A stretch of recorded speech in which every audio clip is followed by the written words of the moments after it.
するから今は踊りだよ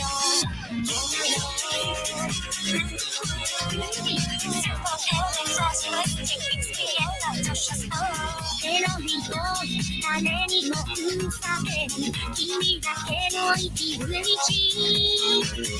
ロリと誰にもわからぬ明日の色それないでもうそならもう迷わない世界はいつだってこんなら待ってるから動かなくちゃハートさついちゃうね君の奥に眠る記憶は遠い夢叶えるから忘れないでありされいる冬の風吹き飛ばすところ風さあどこから取り戻そう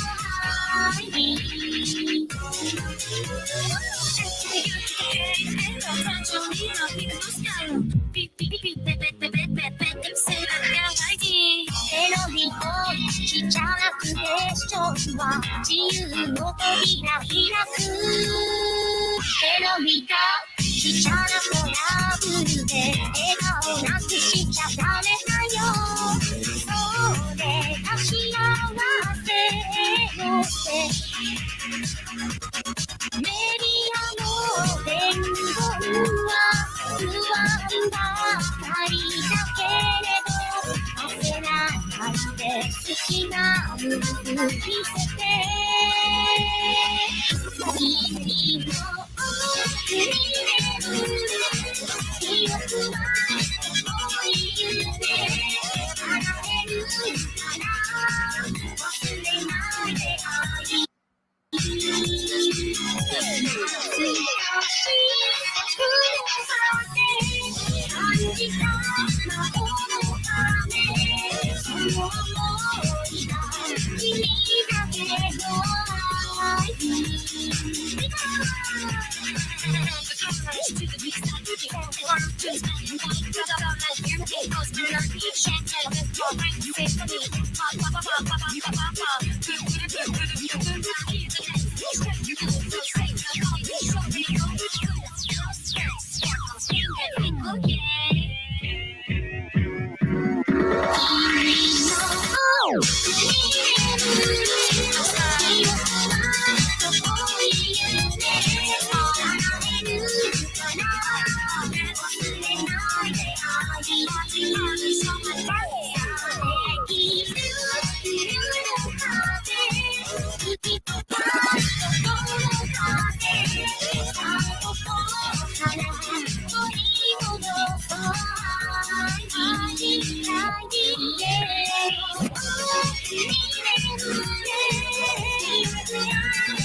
Good morning. Good morning. Dar, are you live over there? You got yourself muted. Sorry about that. Happy Friday, everybody. I was just muted during the intro was all. Okay. Morning, Sean. How you doing? Good morning, Jaeger Pony. We have going to be doing the second part of the rankings greatest sci-fi novels. We did 1 through 50 last week. We're doing 51 through 100 this week, hopefully, if we don't get too caught up arguing over a couple of them. And what we're basically doing is looking at what somebody else says is the top 100, and do they really belong there, and what did we think of them? We had some discussions over a few of them last week. Yes, we did. And we're going to have a special guest with us here this morning.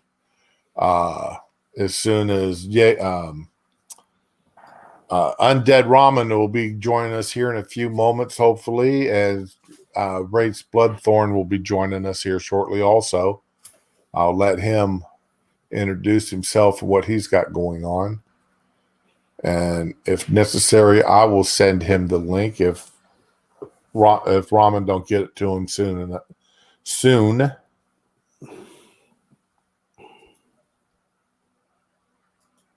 Last minute fun stuff. Rates, are you on Twitter?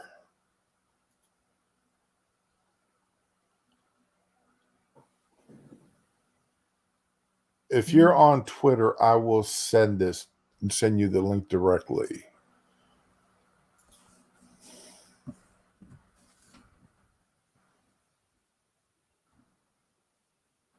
Oh, he says he got kicked off Twitter. Oh no. Well. Yeah, Sean, you're right. She may be giving out murder hugs to her kids. You got kicked off. Well, I got a 7-day suspension for telling a female British Parliament member that I would not, and I promised her on a stack of Bibles, I would never sexually assault her. What? Yeah, and I got a 7-day suspension for that. Yeah, that's what we're talking about here, right? How did the Stand get to be? Don't start Sean King. Well, we have decided that we were going to do horror, and of course, King is going to be on there, so we'll have some fun on that discussion because you and I that could be a fun discussion. So, okay, so while we are waiting to see what's going on there, let me go ahead and pull up what these people, some of the books we went over last time, so that you can see exactly where we were at. All right, let's do it. All right. So I want to bring this like this. And, I know what I forgot to do. Oh, dummy me. I put my phone over to the side on the charger and I forgot to bring it back so that I can use that as my second screen. Uh-oh. So it's still sitting over there next to me. There we go. Okay, now I can see, this way here I can see what we're doing. No, irate Alex, I don't care that you're starting your stream now. All right. So here's what Ranker Community, the greatest science fiction novels at all. Okay. They started off with 1984, Hitchhiker's Guide, Fahrenheit 451, Frankenstein, Time Machine, Ender's Game, Dune, I, Robot. Just going to keep scrolling down here. Y'all can read. Hopefully. Foundation, 2001. Stranger in a Strange Land, which both, if I remember correctly, Dar and I both agreed it should have been placed higher. Yes. On that list. Starship Troopers, we had a fun discussion about that one. Yes. That was so Ralt's here get by that before Rate sees it. Yeah. Yeah, because he's He's saying, how is the Odyssey a sci-fi book? Which is exactly the comments we had when we saw it on the list. Right.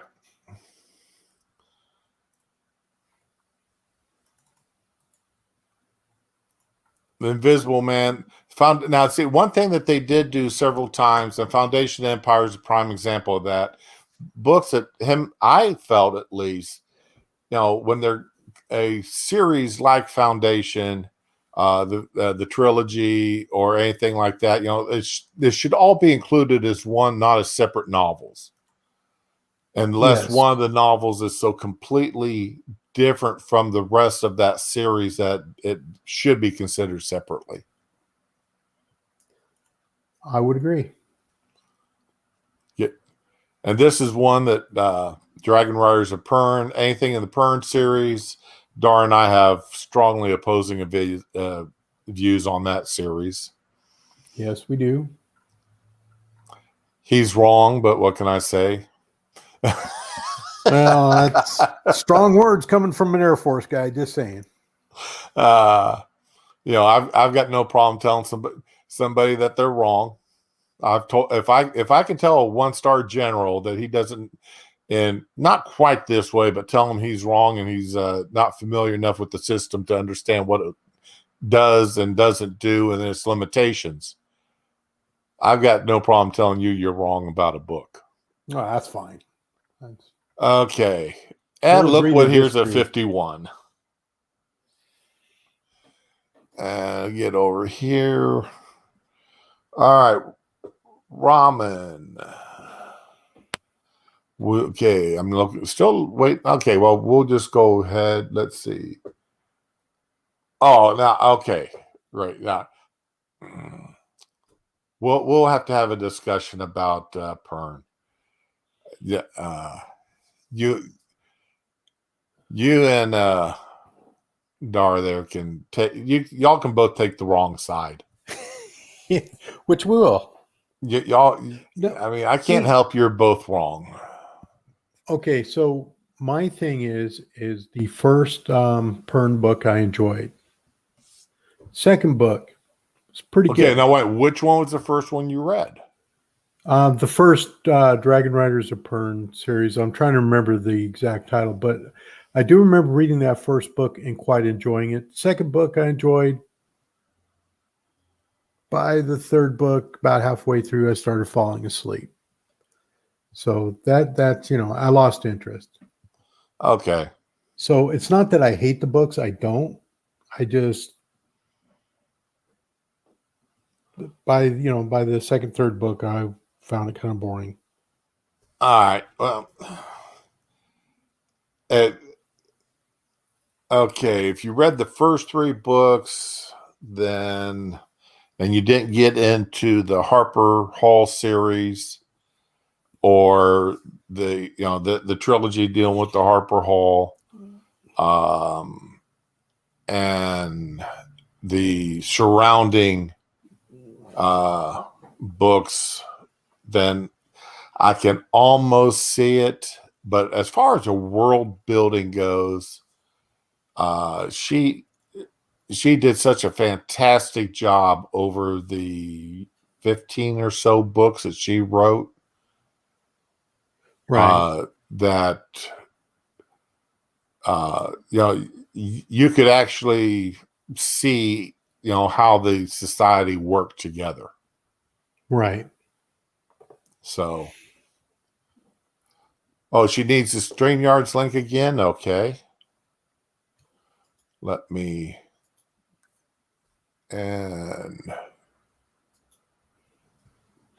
Resend it. I will send it again.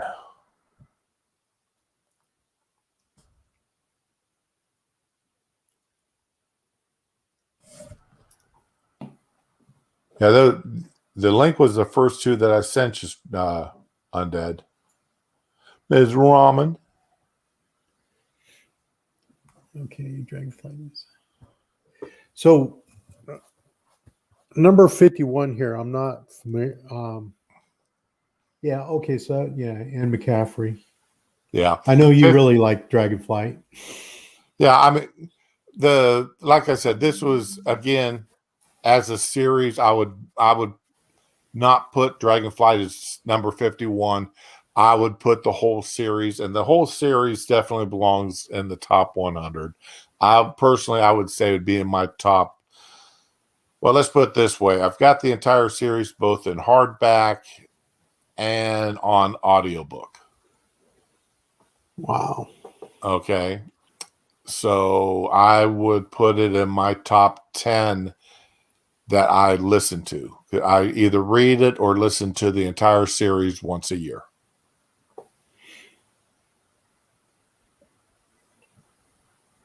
That's definitely dedication to that series. Yeah. I just didn't find it that interesting. So, okay, so number 52 we've got here. Ender's Shadow. Got Ms. Ramen. Good morning, Ms. Ramen. Good morning. How are you guys? You We're sound good. like How you are still you? need a second or third cup of coffee. I took my Benadryl. Oh. You can't sneeze if you're passed out. Okay, This so is you need true. 8 or 9 more cups of coffee. Oh, I need all the coffee. But I'm here. And I'm horrified at this fucking list. And Mr. Bloodthorn, good morning. That's my internet husband. Good morning.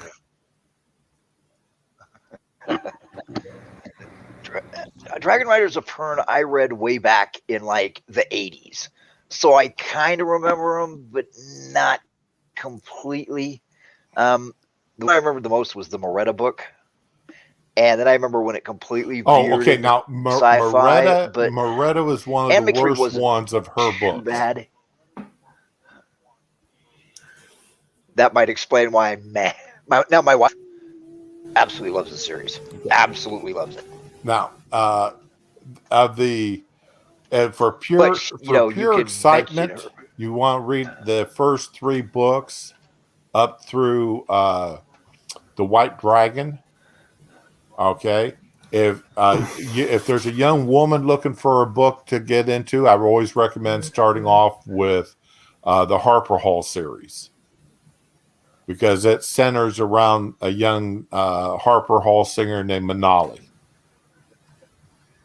And, so there's, that series there, but there's still a lot of excitement and everything to bring anybody into the world. So the Dragon Riders series, like I said, it's like the Ender series. All right. The first 3 books are on my reread list as well as my audiobook list. The Ender series I read a long time ago, Ender's Shadow.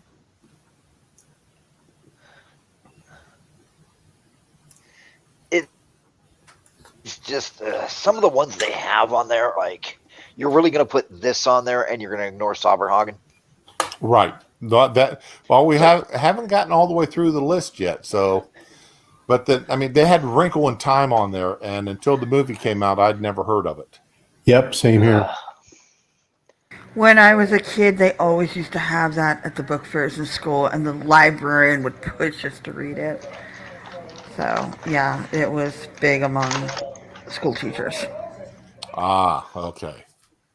So I also want to remind you guys, Ramen and Mr. Bloodthorn, that the title of this is 2 old men yelling at books. So, see, we didn't have when we were in school, some of these books that are on here, like Wrinkle of Time, was not like at all the book fairs or anything like that. So just to, level set a little bit here. I'm like the same age Was it as y'all. I'm not this young thing. It was the 80s. Wrinkle in Time was put out in like the 60s. Yeah. But All right, I'm 61. I'm not going to ask Ramen how old she Wasn't is. Real Time put out in the 70s? Oh, thank God. Okay. See, I graduated high school in 78, so yeah. Well, you know, I think it was about my school is they kept pushing It the keeps Newbery cutting out Award for winners. some. Who's cutting And- out? Oh, everything keeps cutting out. I think it's on my end. Yeah, you're roboting and you're My cutting off. internet's been squirrely the last couple days. Okay. My librarian used to push all of the Newbery Award winners, and that was a Newbery book. And then you had like the one where the kids ran away and hid in the museum, and they made a TV movie out of it. A lot of the stuff they pushed was old, but you know, hey, it won an award, so you must read it. You know. Gotcha.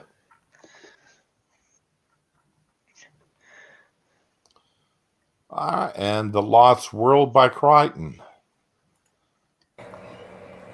Okay. Wow. I didn't read it. I didn't read Jurassic Park. I did not find them. I saw the movie, the first movie, did not find it particularly enthralling enough to force me to go read the books. So, Okay, this book came out in '95. Did it come out before or after the movie? well, the book was in, let's see here. The book was Let's see what it Lost says. World It's is '95. Right.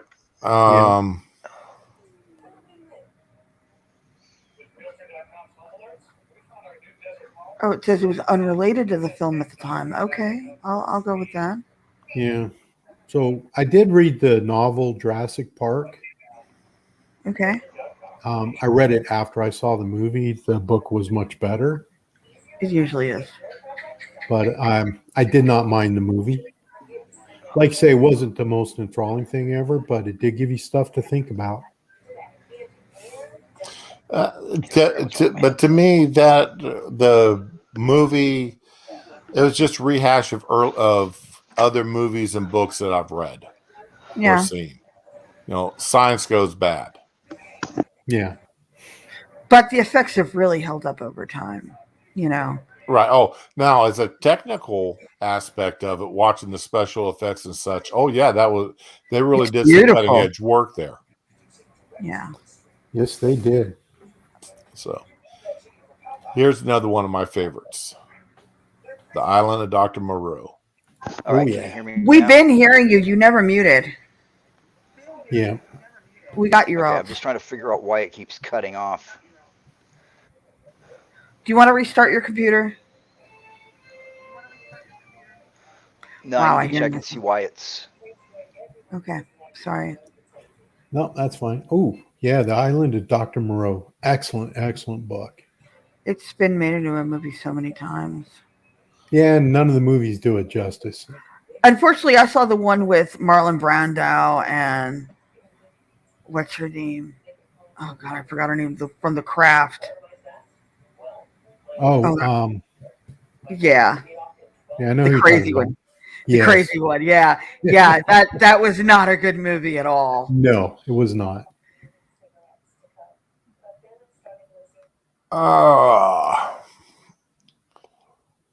Okay, maybe it's because I am a huge Brando fan and have always been. I liked his portrayal of the Doctor. Yeah. But then, you know, I haven't seen the movie, that particular movie, in probably 30 years. So, Same. I would really have to watch it again to be accurate in my opinion on it. Yeah. Yeah. No, I did enjoy the book, though. I mean, it was a great book. There is an audio version of this book. I can't remember who it was read by, but they did a fantastic job doing the audio version. And they actually had a small cast reading it. So it was cool. almost more of an audio play. Yeah, I was gonna say that's unusual. Usually it's like one person reading it. All right. So what's number 55? Okay, 55. The Cat's Cradle Never heard by of that one. Vonnegut. This was required reading years ago. When But I is was it truly in science fiction? when I was in junior high, this was required reading.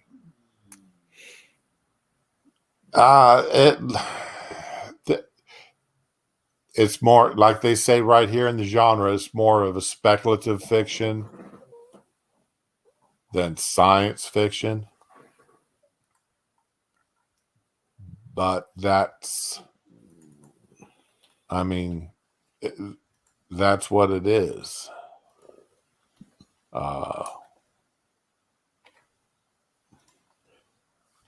Well, I can honestly say that I'm not familiar enough with this book to critique it, Okay. But I can tell you, I don't think it would have. It would definitely not have made my list of science fiction books. No, it wouldn't have made mine either. The Giver.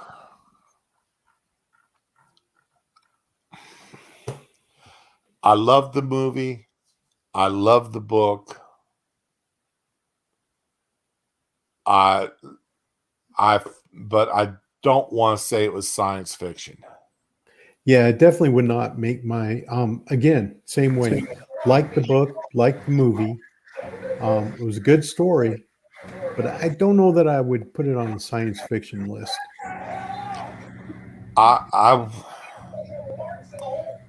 This would be a book that you would assign, a story or a book you would assign to a middle school group of kids or high school, freshman high school course, and to discuss, like they say here, ethics. Yes. Okay, before you go any further, Rolf is backstage. I think he got his stuff working. Okay. Thank you. And you're back with us, sir? Yes, I am. Wonderful. Yeah, it was automatically controlling volume and doing noise cancellation. Oh, that sounds so much better. Yeah, you do. You're not chopping up on us now. Yeah, the Cat's Cradle was interesting, but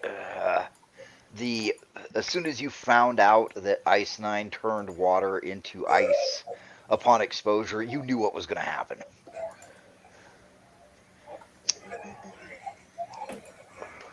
Okay. Yeah. Sorry, a little late. Yeah, and like I said, like Dar and I both said, neither one of us would really put this as sci-fi. Yeah. I mean, it's even less. They're calling it soft science fiction. Jesus, it's definitely dystopian, but So even then, it was more of it was. I love Vonnegut, but he gets pretty much one note after a while. Okay. All right. And how about The Giver? Never seen or read that one, which surprises me. Usually, I scoop up everything, but The Giver. Oh man, I'm trying to remember his name. What, man? His brothers, both of them are actors. Jeff Bridges. Yes, thank you, Bridges. Jeff and Bo Bridges, right? Yeah, Jeff Bridges was in the movie. He played the part of the Giver, and to me, this is a movie you sit down and watch with a bag of popcorn and just enjoy it. Yeah, pretty much. It's a popcorn flick. Oh, this is the one I was saying was dystopian. I'm sorry, I'm super stoned. Oh, The Man in High Castle. I struggled my way through it, both audiobook and reading it. It took me, I read 3 other books while reading this one. I remember getting it. I remember getting like 3 chapters in and thinking, my God, this guy could make a car crash sound boring? Yes. Yes. I mean, It's like it's a wonderful what if alternate history book idea for a book, but my God, I struggled so hard. I don't think I've ever actually completed it, even on the audiobook side. I tried watching the TV show and kept falling asleep. Yep, same here. Could not get through the entire book. I tried really, really, really hard. And then the Amazon series, I got through a few episodes and then kind of wandered I didn't away. even try the Amazon series because I figured if I couldn't make it through the book or the audiobook, I wasn't going to try to get through the TV show. But I would definitely not put this as science fiction. And No, if this it's all was my history. list, it would not be here. No, it's alternate history. Yeah. Which I enjoy those books, those alternate history books, but not all of them, because so many times they are so poorly written that and the stories make no sense. Exactly. Harry Turtledove ruined alternate history, and I'll fight anybody who says otherwise. And I'm will not going to agree argue with you too hard. I will fear no evil. One of Heinlein's few books I haven't read. I've read it. I wasn't overly excited about it. It looks like the cover's the best thing. But it's Heinlein. And Yeah. Heinlein never wrote, I don't think Heinlein wrote a bad book. It's just he set the bar so high for himself with so many of his books that a good book by him is a bad book. Yes. Does that make sense? Yes. Yeah. Never read it. No idea what it's about. The Left Hand of Darkness.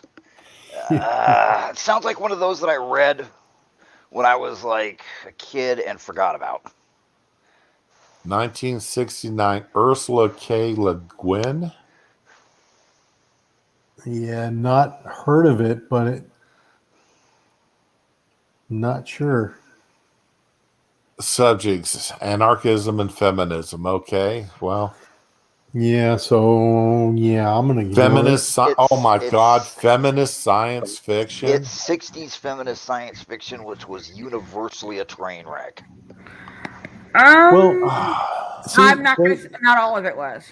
Yeah, I'm with Ramen. I can't agree with that statement, because the feminism of that day was not the feminism of today. Oh, very, very, very true. And very so true. Some of the feminist science fiction of that time really wasn't horrible, and there were some good points made. So I'm going to disagree with your stance of universally a train wreck. Okay, I will wind that back. It wasn't universally, but you had to really pick and choose. Now that I'll agree with. You had to find the pearl. Some of the best stuff got buried, definitely. One of the reasons I'm so angry about and I know you must have covered the Handmaid's Tale already. Yeah, that was up in the top 50. Oh, I saw that just now and I just fucking raged because that came out in like 80 something, whatever. But F.M. Busby did it better back in 76. Because he did Young Rissa, and that was actually science fiction, dystopian science fiction with a strong female lead, and it really worked. Now, I am going to have to say, just because a book's got a strong female lead does not mean it's a feminism book. It was, because it dealt with issues of control over women's bodies by the government. It was literally everything that The Handmaid's Tale claims to be, but better. It was, okay. there was forced And when I mean forced birth, I mean women were hooked up to machines and their ovaries harvested until like it took a year for them to go through early menopause and they died. I'm talking real body horror. Okay. Just yeah, it was really insane, and it was really the lore was just fucking awesome in that. I may have to have you send me a link to that book, and I may have to see about getting it and reading it then. It is on Amazon if you do Kindle. Yeah, I do Kindle because Okay. that's a book I don't remember ever hearing of. I found it by accident as a kid, so I was Okay. probably way too young to be reading that stuff. But hey, whatever. Some of the best books ever I have discovered by accident. Mm-hmm. Oh, number 60. Let's just blow past this and pretend it didn't happen. Oh, Thank dear you. God. Thank you. Actually, you know what? What's funny is I read all three of those books. I did. So did I. I sat down and read them with an open mind. And I remembered, number one, that this is for junior high kids. Yes. True. It was not meant for adults. It was meant for junior high children. And if you look at it from that point of view, it's not a bad book series. It's not great, but it's not bad. And it's a perfect introduction for 12, 13, 14-year-olds to get into dystopian literature. It's not overly thick. It's not overly weighty. And the other thing is it had a really good depiction of PTSD. It had a really good depiction of be careful if you fight monsters before you become monsters. It introduces children to all kinds of excellent concepts in literature. But if you act as if it's, a thing to base your life on or adult fiction, read another book. It's supposed to be an entry into this stuff, not the end-all be-all only book you ever read. It's not bad. It's not bad if you look at it. It's 12 to 13-year-olds, 14-year-olds, not 40-year-old wine ants. It's a children's book.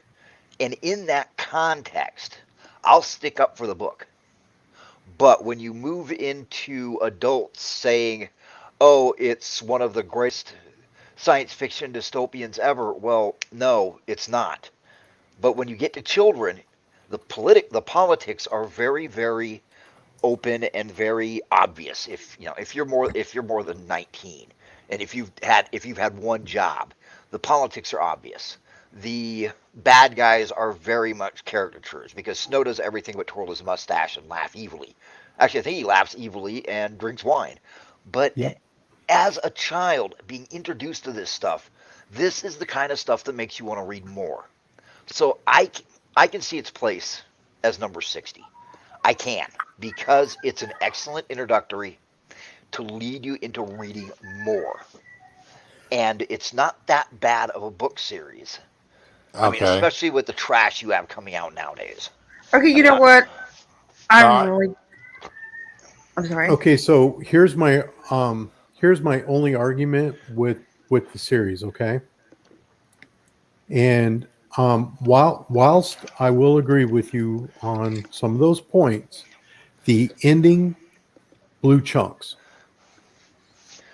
The ending was the ending was very much young adult fiction. One arrow saves the kingdom, and everybody lives happily ever after. Except for she didn't live happily ever after.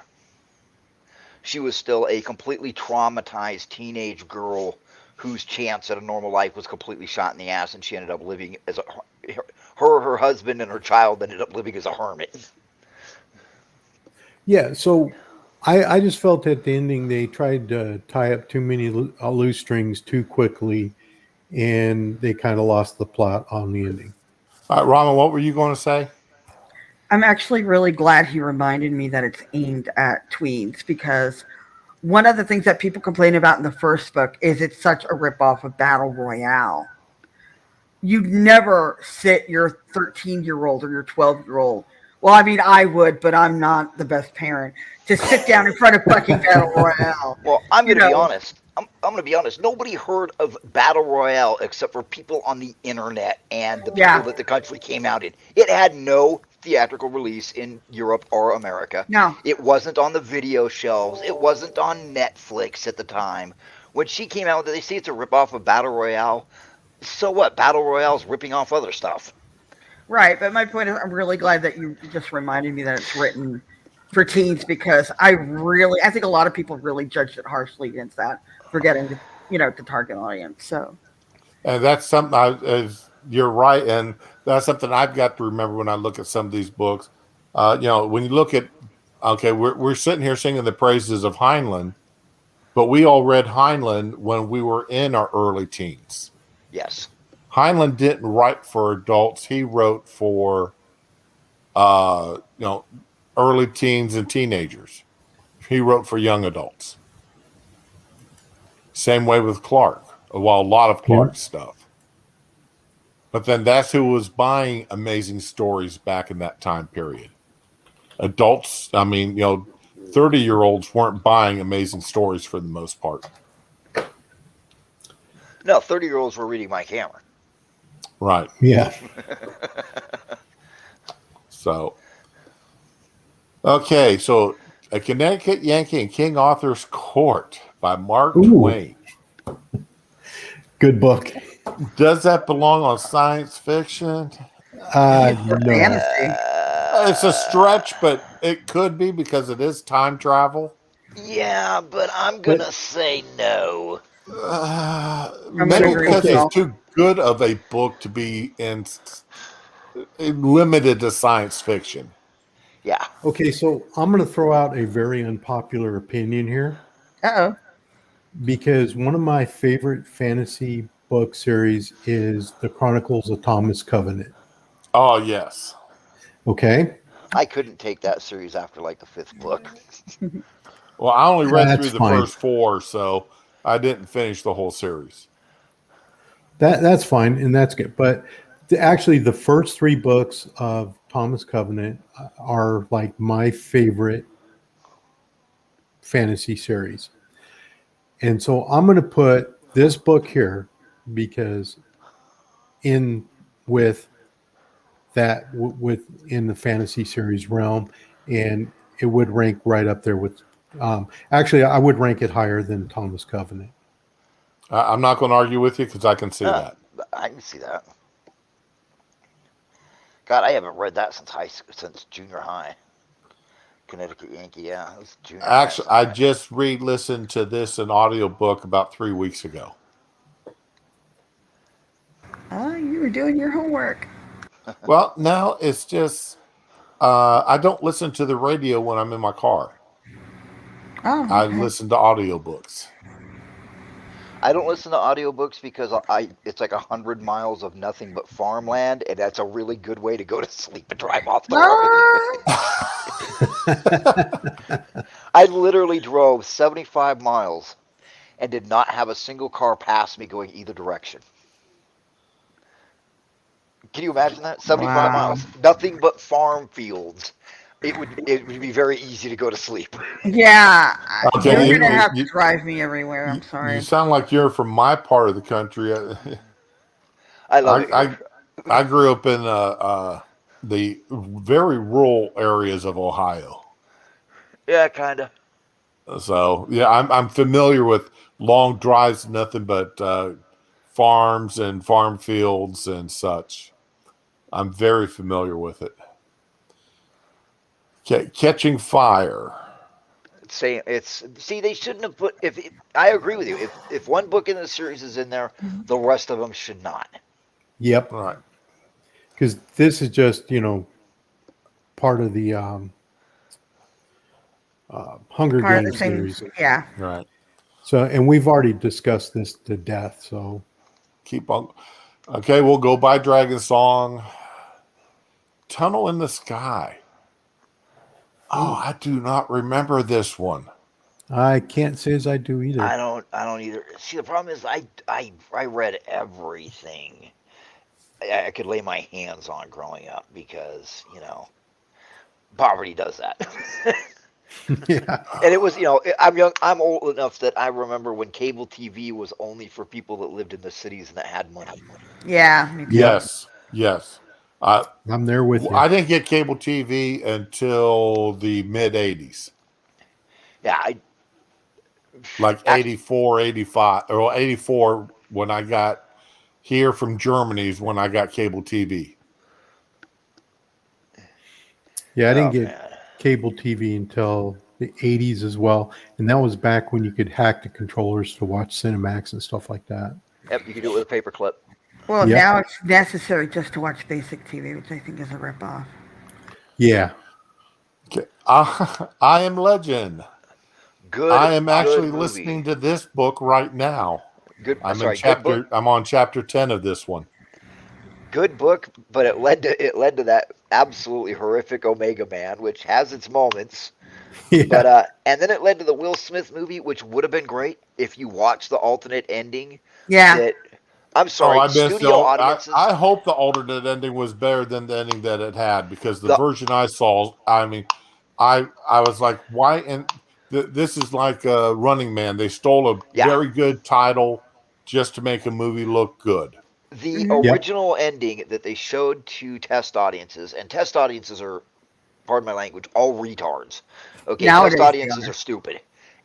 They actually made a big deal over the butterfly because the big bad guy made the butterfly pattern and kept banging his head and pointing at the woman, and he ended up giving the woman back.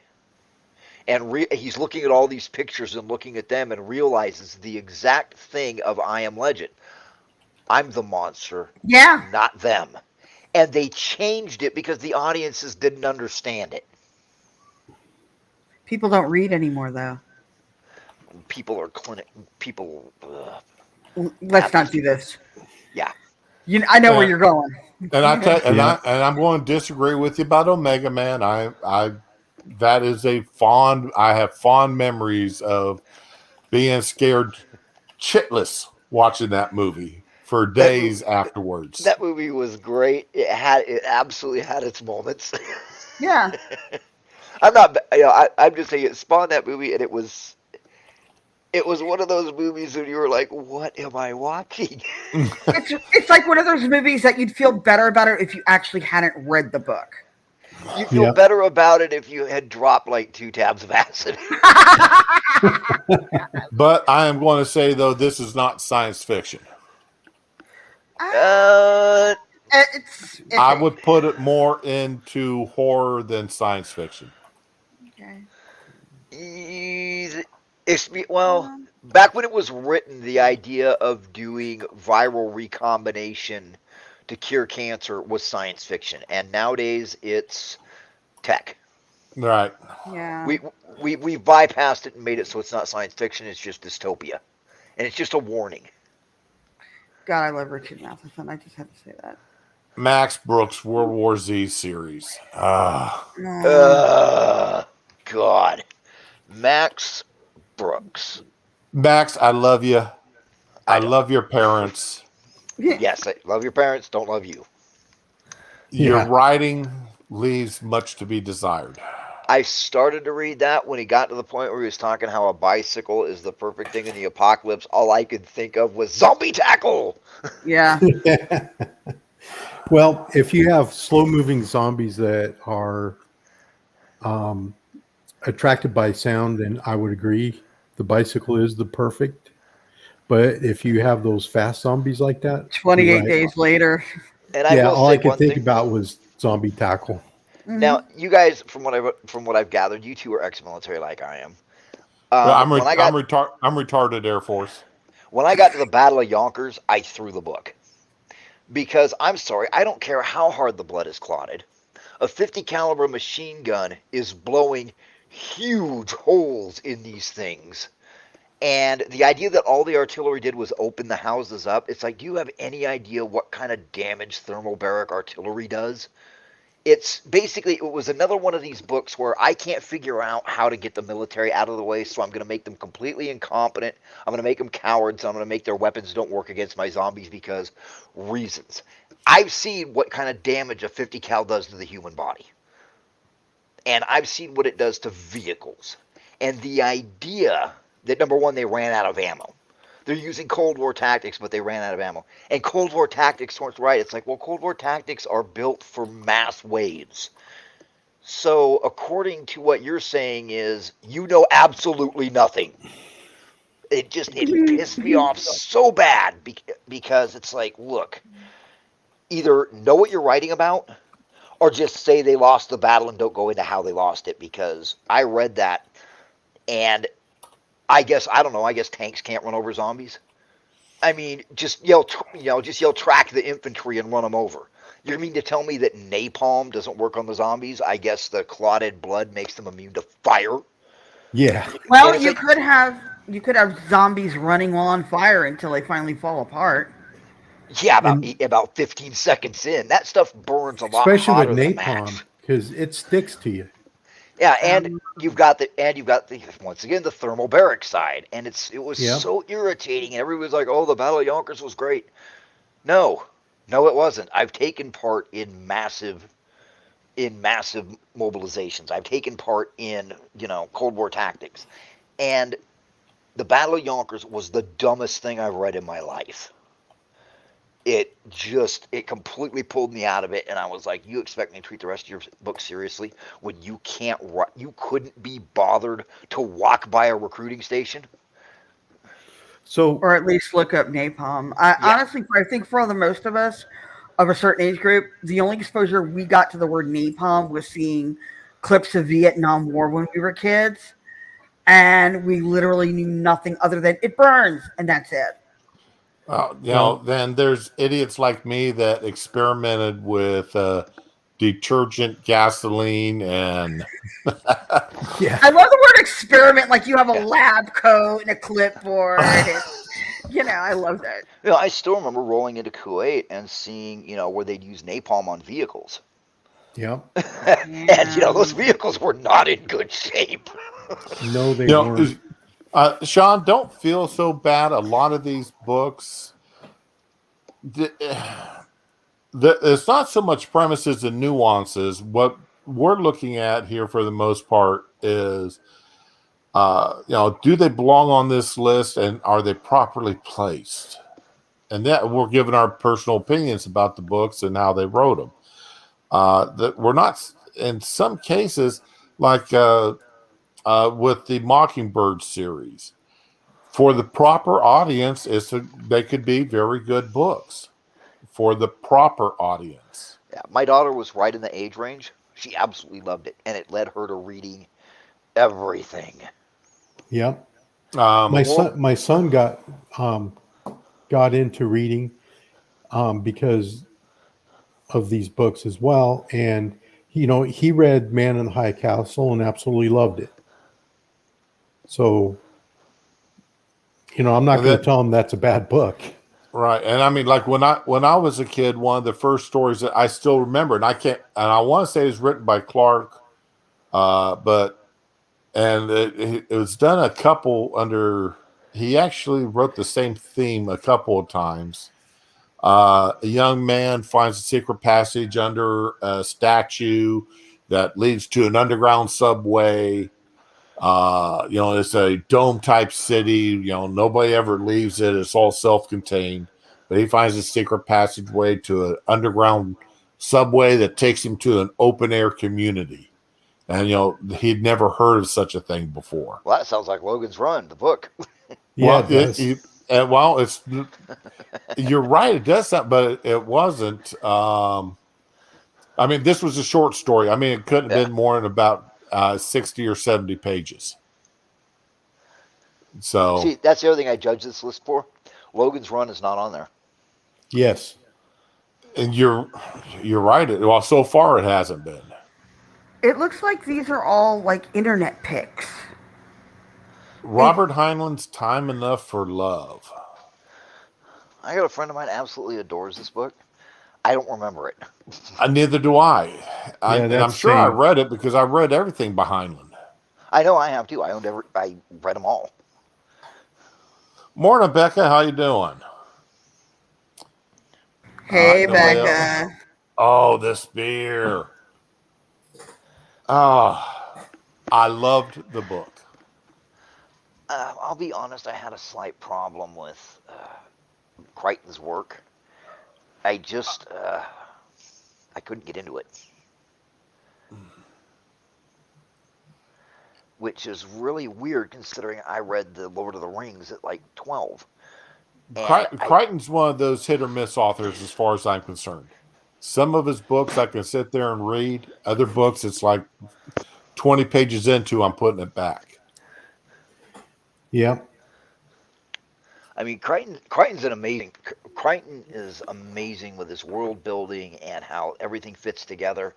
But unless you're ready for him to spend 3.5 pages on a rock in the desert, Oh, come on. I like Stephen King. Okay. And if there's anybody with elephantitis, if there's anybody with elephantitis, when it comes to describing something, and let me rephrase that. I liked King up through the Dome. I couldn't make it through the Dome, and that was the last book of his I read. Yeah, I had a problem with The Stand, and believe me, I could go on for ages about it. All right, we'll get to that discussion later. Yeah. The Call of Cthulhu and other, if Scribe was here, we would not get past this book. And other weird stories. They're just going to lump everything together, an omnibus. They're going to lump an omnibus together. Yeah. Yeah, that's exactly. Well, you know what? I'm going to say one thing. I will celebrate these guys because they put him up there when the current internet zeitgeist is H.P. Lovecraft should be completely ignored. Yeah. I will give them credit for putting him up there. But science fiction. I've noticed here when they've got the genres listed, they've got the most accurate genre usually listed first, and then because you go all the way down here. I think they actually have science fiction and fantasy reversed. Yes. Well, there was one. Sorry. No, go ahead. I forgot the name of the damn story, and they made it into a movie a couple of years ago with Nicolas Cage. The Color of Night. Was it The Color of Night? The Color of Space. Thank you. So that's kind of sci-fi a little bit. I don't know. I'm pushing. Well,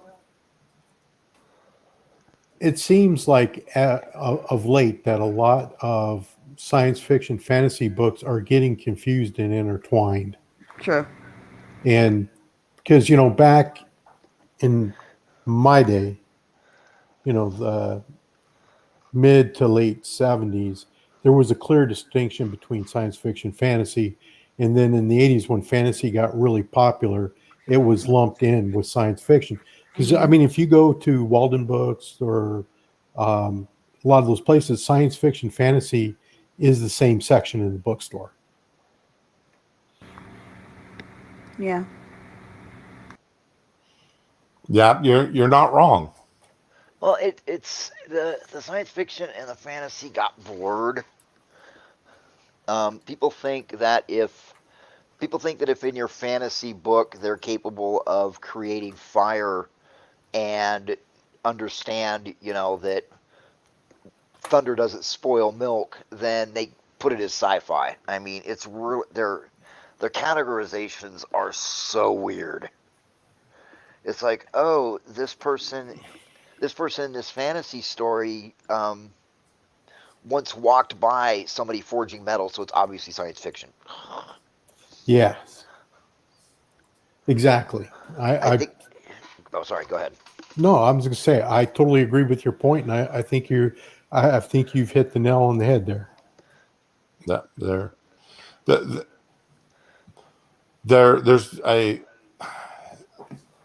Sometimes we want to say that we don't like purists, but there's a level of you got to have some sort of purity to your segmentations of how you're going to divide up a book or divide up books. I'm definitely not a purist in my readings, but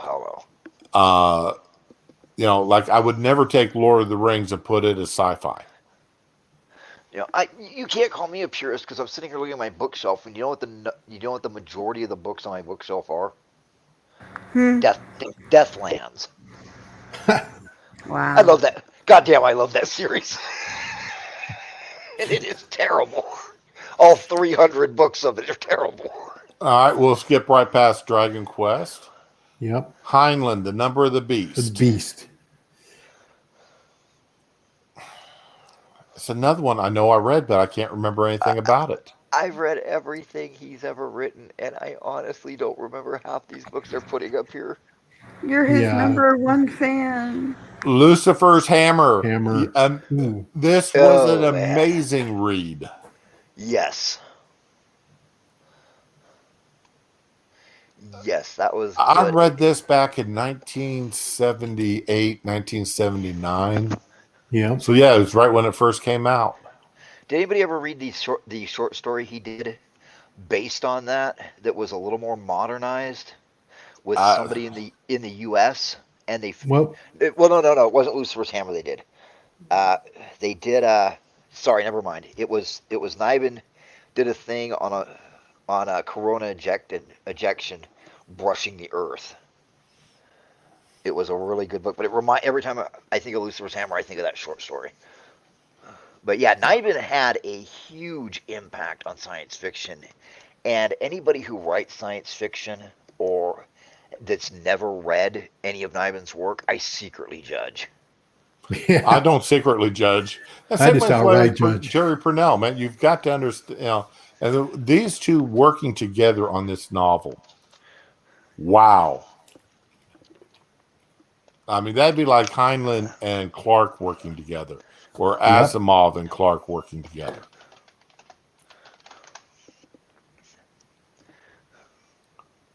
Nine Princes of Amber. Oh, Chronicles of Amber books by Robert Zolzani. All right. I had the D&D module. That's about as far as I went with the Chronicles of Amber. Friday by Friday. Heinlein. This one I do Yes. remember. That was like one of the. See, I would put this much higher than 74, but that's just Yeah, me. yeah. Yeah, this is definitely top 50, probably. Yes, definitely top 50. And for those of you listening that have never read Lucifer's Hammer, it is available on Amazon. Go buy that shit. Yep. Yes, go buy it. I mean, what got me is they have a Moten God's Eye on here, but Lucifer's Hammer is this far down. Yeah. No accounting for taste. The Ship Who Sang. Okay. If you don't know anything about brain ships, and the thing that got me about this series by Anne McCaffrey, and I've read them all, I've owned them all at one time or another, is the fact that it wasn't really a central theme to the books that was put out there, but every one of the brains in these brain ships was actually a human being who was physically deformed. Which is a good concept. Right. And it was like, it'd be like having Hawkins running, attached and running a huge spaceship or a city. Oh God, can you imagine you'd go in to have lunch and he'd be talking at you about all kinds of stuff. You'd be like, man, I just want to eat lunch, dude. And if you remember that as part of the concept of these books, they were very far ahead of their time in what would be socially acceptable. Yep. So, I mean, remember, these were written back in the 60s, and physically deformed people were not out there like they are today. People with severe physical disabilities. They were in the attic or the asylum. Yep. Right. Yep. They were up in the disappointment attic, room. chained to the wall. So, and the writing is typical Anne McCaffrey. So, if you like Anne McCaffrey's writings, you'll love the books. If you don't like them, you won't like the books.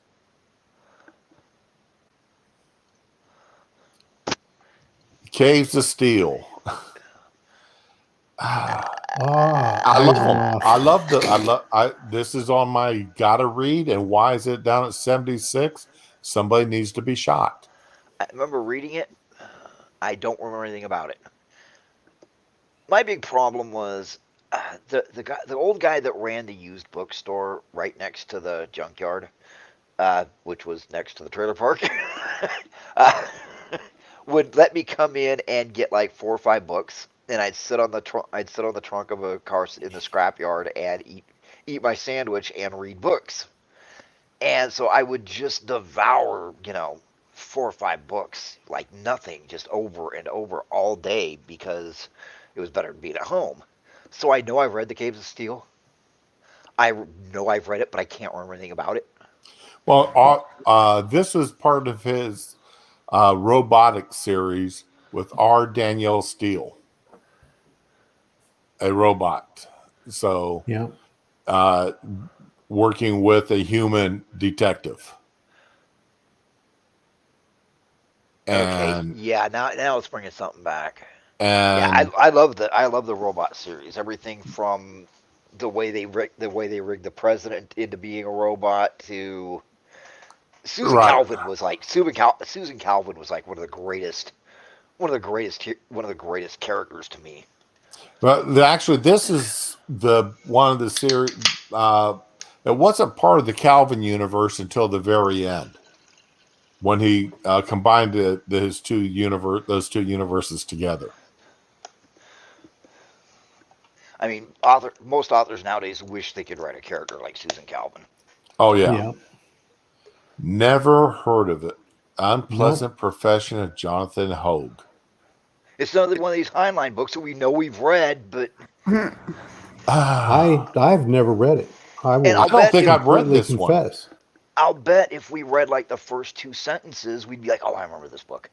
I hate that. As I'll pick up a book and I'll be like, I don't think I read this, and I get like 3 sentences in, I'm like, Okay, it contains The Unpleasant Profession of Jonathan Hogue, The Man Who Trained in Elephants, All You Zombies, They, Our Fair City, and He Built a Crooked House. Unpleasant Profession. I remember he built a crooked house. Yeah, I remember. Yeah, I remember the other ones, but I don't remember this one.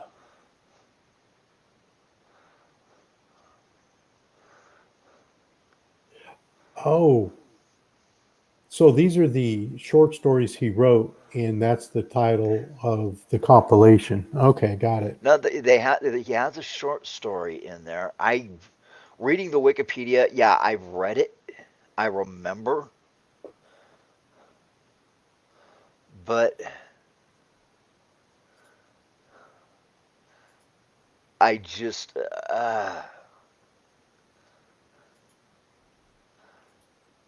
as I'm reading it, I'm like, I remember this, but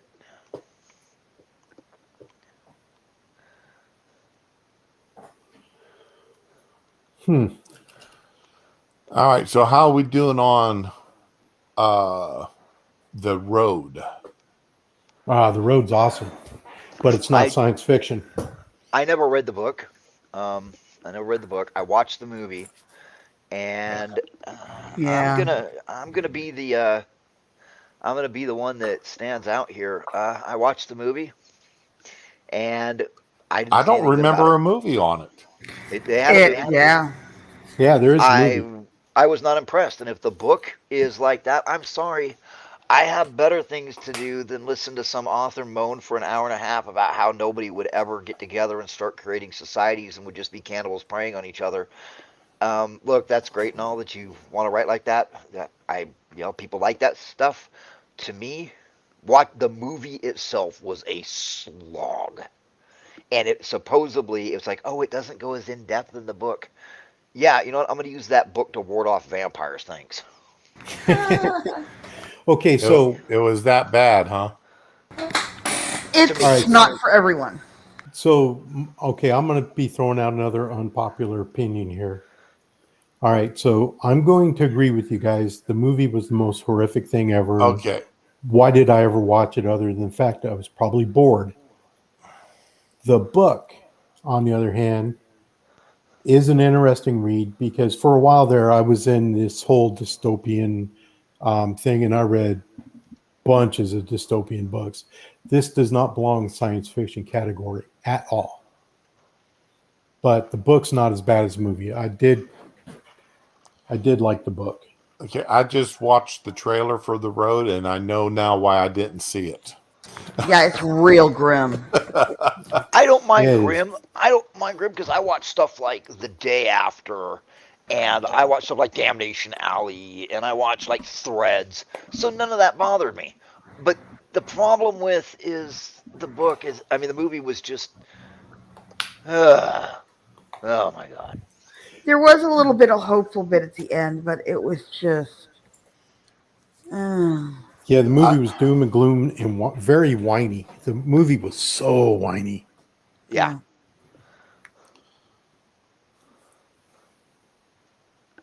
A Scanner Darkly. Philip Didn't Dick. read it. Know nothing about it other than Philip K. Dick. See, I like Philip K. Dick's work, but I'm not sure that I've read this. Matter of fact, I'm pretty sure I didn't.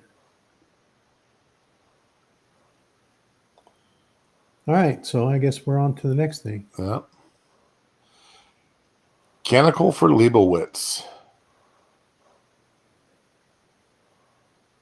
No clue. No clue. Anybody got anything? Never heard of it. Surprisingly, The no. Chrysalids. Surprisingly, no. Again, Earth by nothing. David Brin. Yeah. David Brin. Heard the name before. I think I should know this book, but 1990 was a terrible time for fiction. yes, it was. All right. Oh, So it said in the year 2038, Earth is a cautionary tale of the harm humans can cause our planet via disregard for the environment and reckless scientific experiments. Dear God. God, no wonder none of us read it. The Chrysalids, 1955. It's British, so. Yeah, nothing. It's kind of like the Day of the Triffids and that kind of thing, which I read a lot of those. Yeah, okay. The Tommy Knockers. Yes. I'm sorry. Ralph is gonna get on my ass. This is my favorite Stephen King book ever, and I know This is my third favorite. I'm tied this with Carrie, but I really love this because, okay, I know it's his biggest Coke and Booze book. I know it. I know Gardner is his self-insert. I don't give a fuck. I love it's okay. Underneath it all, it's about friendship and what are you going to do for your friend. And the one thing he includes in all of his books is how we lie to ourselves while we know we're lying. I fucking love it. It's the best example of every trope he's ever put in his books. There, I'm done.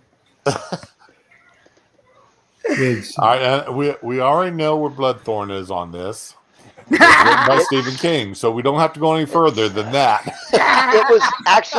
It was one of the last books I read by him. I was in the hospital when I read it, and it was just wait, the Tommy Knockers. It's the one with the spaceship in the ground. She finds it. Okay.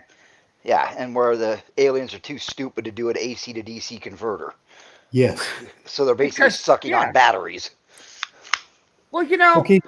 we would be doing the same thing because we're not scientists. They're not scientists. They're just doing what was done before. You know. It was one of those. It was okay. It was all right. And I'll have to admit, the movie, the TV miniseries that was built on this. Fucking trash fire. That was a fucking abomination. I'm sorry. whoever cast it, whoever adapted it, I didn't get through. I saw him pulling his fucking teeth out with the pliers, and I just wanted to own a gun so badly in that moment. No. Well, I we're knew I'd glad light you up. I deny that shit exists the way people deny the Star Wars holiday special exists. Boy, Freaking come on, boy, here. did somebody get Grab a riled cigarette. up on that. Well, we know Ramen's hot buttons now. At least one of them. Yeah, Ready Player One. absolute garbage. I think I hit Stephen King. Oh yeah. Oh god. Ready Player One is And absolute then- nostalgia bait garbage for people who should be still reading Dick and Jane. It's aimed at tweens. My son loved it. There you go. Not the book, but the movie. Yep. So we can move on now. Currents of Space. Again, it's No, classic. actually, we need to look at this. Classic Asimov. Ready Player One should not be included in a list of anything but top 10 wasteful use of paper. I read that book. Front and back. My friend absolutely was like, "Oh, it's the greatest. It has all these references." But I did something. Is I took the book and I crossed out all the names and just replaced them with generic nouns and told them to reread it. Okay, I just want to add And a they were- note here. Once you cross out like the names of everything, there's no story. The story is boring. The story is pedantic. Well, it's narrated by Will Wheaton. That should give you, in the audiobook, so it should give you a clue. When Rawls feels strongly about something, his mic just fucking goes. He doesn't even need to be yelling. It's whenever he's like really like, his mic just fucking blows. Or he robots out. It's beautiful. So, yeah, we were losing you on every few words there, babe. It's okay. We got the gist of what he said. Oh, and did we? So Yeah, okay. totally agree with him. Actually, I did not read the book, nor did I watch the movie. So I think I I didn't saved either. I just this when I saw this, it was reminding me too much of the Maze series, and Yes. it was like, well, I read the Maze series, and it's like, okay, yeah, and that's a read. The movie was basically aimed at kids. I read the originals on Wattpad. Oh. Wow. You read the what? The original. I read the originals on Wattpad Ah, okay. for the Maze. Currents of Space. Other than the fact that it's typical Asimov and high on my recommended list, And much higher on this list than 85. very much should be up there. Yes. Should be like up in the top 20 or so. Anybody else read Altered Carbon? I got to tell you that I have not read the book yet, but if it's anything like the Netflix series, then I'm all for it. I'm all for reading it. I didn't watch the Netflix series, but the book itself was a decent read. Altered Carbon or Currents of Space? Altered Carbon. Altered Carbon. Altered Carbon, I watched the movie. I watched the TV show. It was pretty good. It was okay. It was better than any other science fiction thing they'd put out that year. So, Right. science fiction, when it comes to movies, just routinely keeps bombing. Well, Yeah. as typical, then the book is much better than the movie. Yes. Am I cutting out a lot? Yeah. Let me reload. Okay. Oh, there he goes. A Princess of Mars, Edgar Rice Burroughs. Of course, it's part of the whole.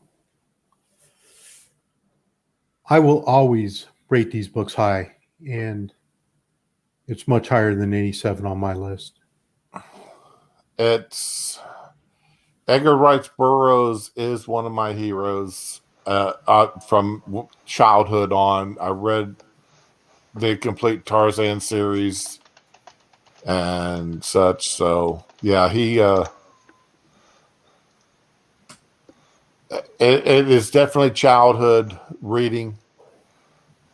I haven't read anything by Burroughs probably in 30 years, but it's one of those childhood memories that's, got a sweet spot in my heart. Okay, can you invite Rolf No, back? he did. He got me Oh, already. you're okay. Yeah, my Firefox crashed as soon as I came in and moved the mouse. Oh, of course. Okay, so they were talking about Princess of Mars. Everybody who, one thing I hate about the modern fiction literati is they ignore anything written before 2010.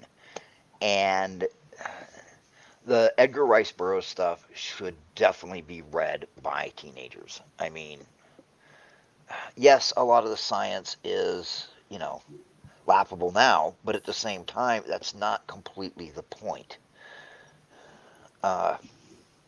Everybody wants their science fiction to stand the test of time and predict the future.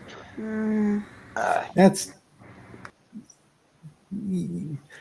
well, okay. So I agree with you. Teenagers should read this because at the time I read all this Edgar Rice Burroughs stuff, I was a teenager, and but you got to remember too, it's science fiction, and at that time, and even no, I totally anything by Edgar Rice Burroughs I recommend.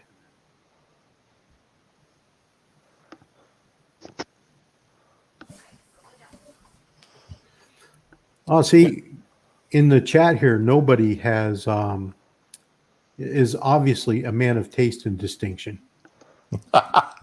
Yes. The Breakfast by another Vonnegut book. How does Vonnegut keep putting on a science fiction list? That's what I want to know. I don't know. Because everybody thinks that reading Vonnegut makes you an intellectual. I didn't enjoy Vonnegut that much. He was more of a slog to read. Once you found out that everything that he wrote was colored by the firebombing of Dresden, it changed everything about the way you read stuff. Yes. It's still a slog to read. Oh, God, yes. It is. It's not enjoyable reading. And that's a book has got to be something that, for me, I've got to be drawn into the book. I've got to be drawn into the story.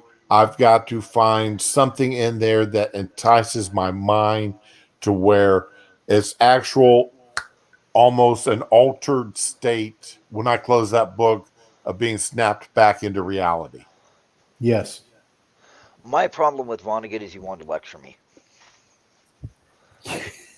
And I never got anything like that trying to read Vonnegut.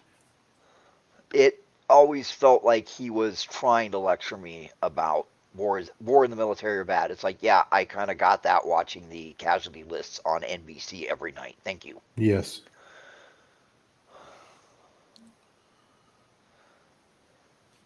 The Gods Themselves. Again, way higher than 89.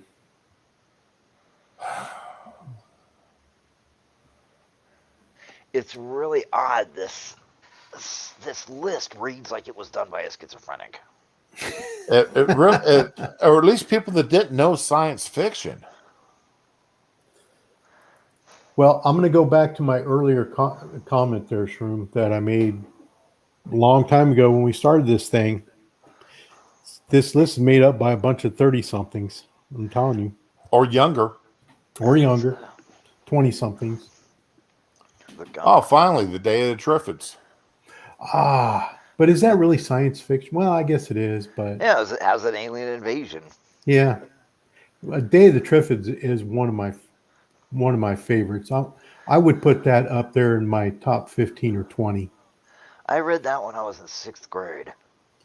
it's definitely a book written for the younger reader, Yeah, but it is still one hell of an introduction into science fiction.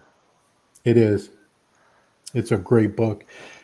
The thing with that is, they made the British made that movie, The Day of the Triffids. Wasn't nearly as Yes, good as they the book. did. Yes, they did. I 1970s forgot about movie. that. Very British.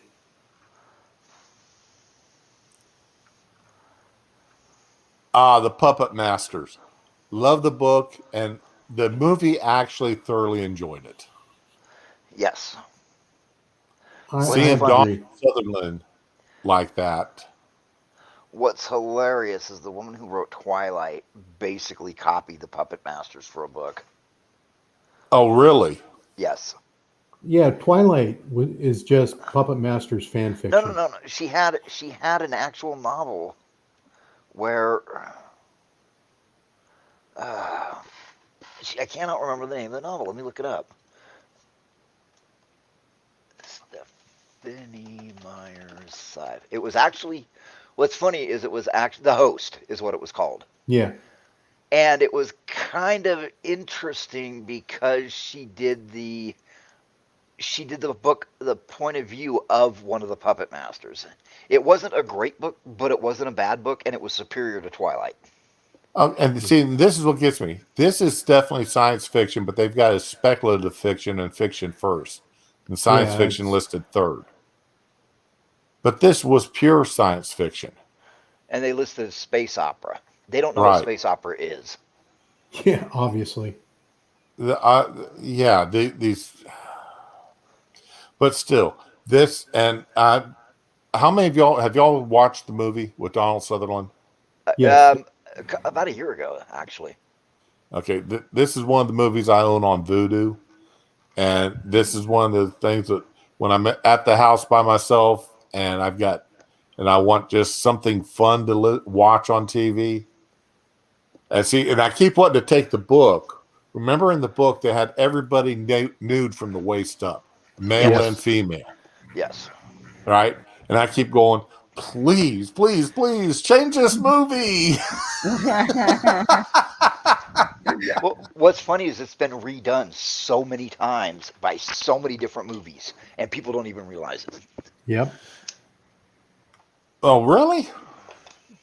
I'm trying to think what other God. movie's been out there where this had the same theme as this. Some Parasite. I watched one recently. It was about a high school.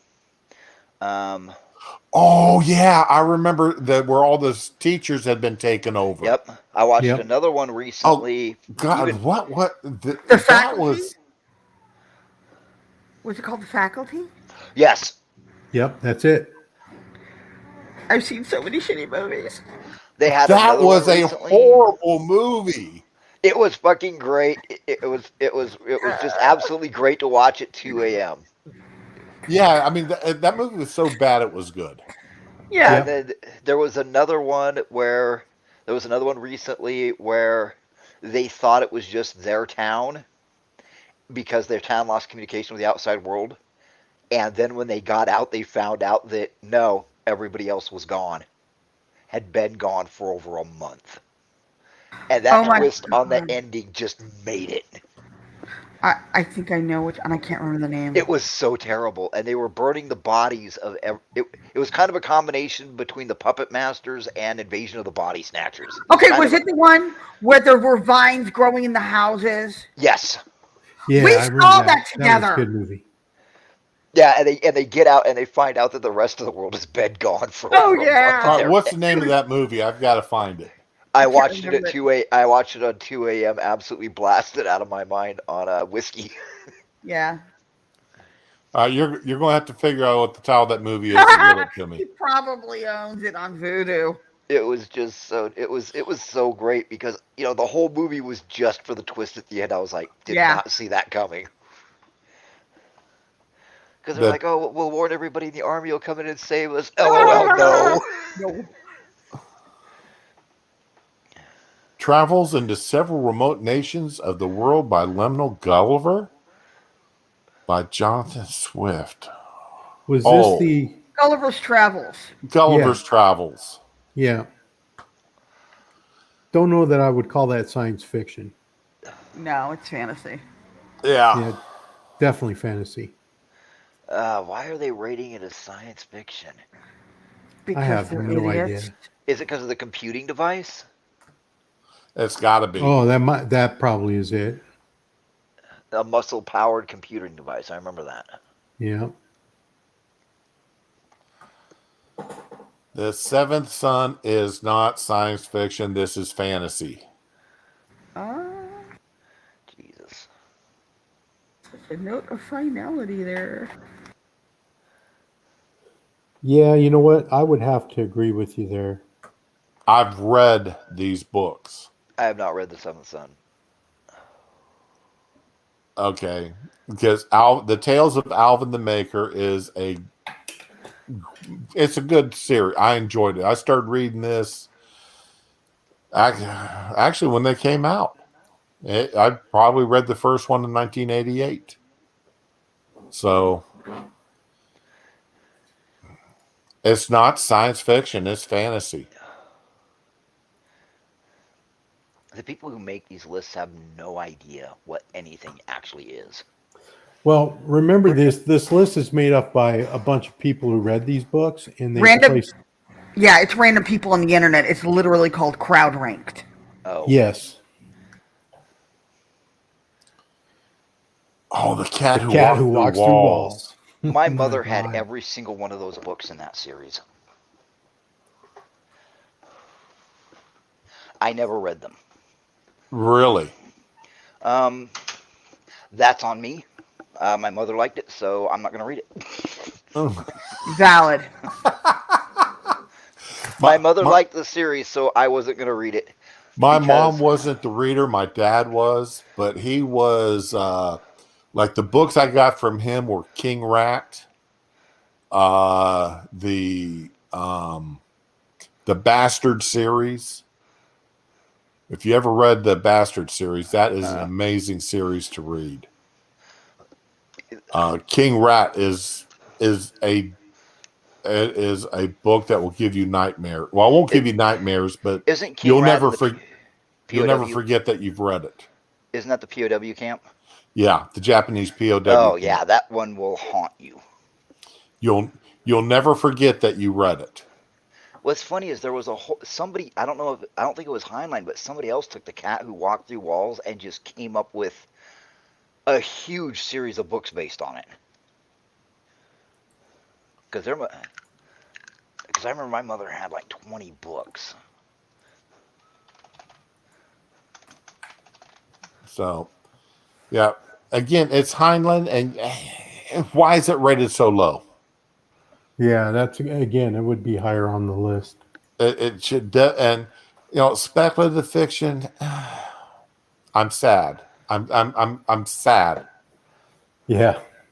Okay, the Hey, cat. here you go. Nobody, not me. John Carter of Mars. And I agree, John Carter of Mars should be much higher up on this list. I'd put it in the top 50. Easy. Yeah. The Edgar Rice Burroughs, these are all teenager books. Yeah. Books for young teens, young males who want excitement and daring do. Well, people don't like it anymore because John Carter was a member of the Confederacy. Yeah, that's it. Exactly. You got to remember, you can't have, current day. Come on, Miss. Last week, Dar and I discussed Mysterious Island. Yep. Because Jules wanted 20,000 Leagues Under the Sea was listed up in the top 50, and I was looking for Mysterious Island. Considering 20,000 Leagues was there. 20,000 Leagues was an amazing thing when I read it as a teen. When I read it like at 12 or 13. Right. I mean, it was the Nautilus was probably the coolest sub ever. Exactly. And Mysterious Island, I remember watching that, seeing that movie for the first time. It was on the Big Chuck and Houlihan show out of Cleveland, Ohio, at 11 o'clock at night after the evening news. And I was enthralled with that movie. I sat up and watched it all night long. My dad's yelling at me to go to bed because I got to get up and do chores at 5:30 in the morning. And it's like, but this movie, I've got to watch this movie. Have y'all ever seen the movie or read the book? No. Read the book, but not see the movie. You need to track the movie down. So, but Chronicles of Amber. Again, Yep. like I said, Again. closest I got was the D&D module. Oh my God. I keep meaning to read them. Okay, I have a disagreement with A New Hope being on there, but I also understand why they put it on there. But very few people bought the book. My Exactly. brother did. My brother did, and I had to read that shit. And I was little. This Immortal. Oh Not my God, I thought you were familiar. about. I thought my first thing that popped into my head was My Immortal. I was like, how did that get on there? Yeah. The greatest same web thought. fiction ever published. Oh my God. This Anybody know Immortal, anything familiar. about This Immortal by Zalzani? No. No. Xenocide. Nope. This is the third book of the Ender series. It should, again, it's if you enjoyed the Ender series, you enjoyed them, and the movie did not. The movie, while it did its absolute best, as usual, it was too big of a book to go into one movie. Yep. And it was too much, and Xenocide could never be made into a movie. I will say that.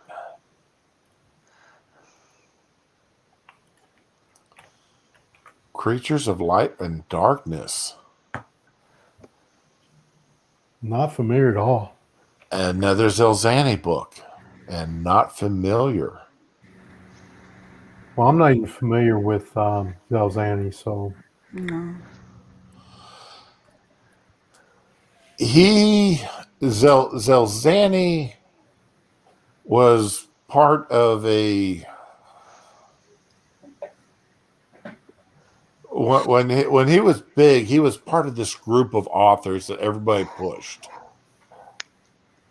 And because I remember, the bookstores, putting his books out front along with other authors of the same type of books, and they were really pushed hard at like Books A Million, Barnes and Noble. Barnes and Noble, and such, and it was like I never could get into them as hard as I did, say, Asimov and Heinlein and Clark, et cetera, et cetera, et cetera. Well, one thing I'm highly disappointed with here is one of my favorite science fiction authors did not make this list at all. Who? E. Doc Martin. Oh. Wait a minute. I Have No Mouth and I Must Scream is down at 103 by Yeah. Ellison. I saw Yeah, that. I that's- saw that. How is that at 103? Considering the books they've thrown on here, we're lucky it made the list at all. No, Oh my exactly. God. So many of the books on here don't even Yeah, don't we even know. deserve to be on the list. The Postman, David Brin. Okay, so now I remember why I'm familiar with David Brin, because I did read The Postman.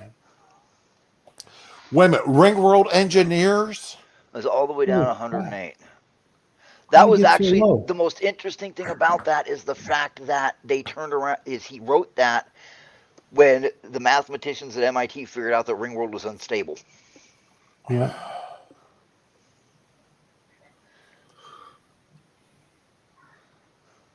Oh, come on. The stainless steel The rat steel all the way rat down needs here to to be much higher. 110. They Yeah. can kiss my ever-loving ass. Well, you want to know what's interesting that it's not on there? What? Is Titan, the Titan series. Oh, it may be down here further. Yeah. If From he the says earth it's to- not on there. I'm crying. I'm sitting here crying, looking at what they've got down below. I'd rather just be angry and bitter. I mean, You know what? The, We you could know, have much the better dark beyond the discussion. stars. With what they put up, the gateway, with what they put up above. Mm-hmm. this just shows you this is all books people like to say they read. Yes. I have yet to meet anybody who talks about themselves as being great science fiction fans that read Varley's Titan series. In the Titan book. See, we Those- could They've have a even much got better foot- discussion. Look where they got Footfall. Yeah. That's like in the top 10. See, we could have had much better discussion last week if we Oh started at the God, bottom. Guns of the South is not sci-fi. Not even close.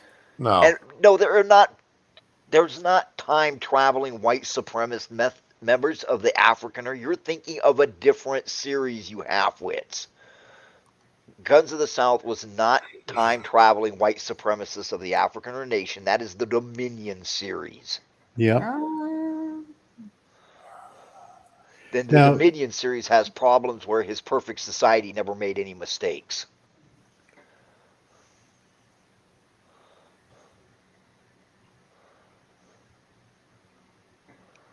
Okay. Oh, come on. Jumper way down here at 146. Yeah, that's not First of all, it's not good. science fiction, but Jumper's much better book than what on this than other books they've got on this list.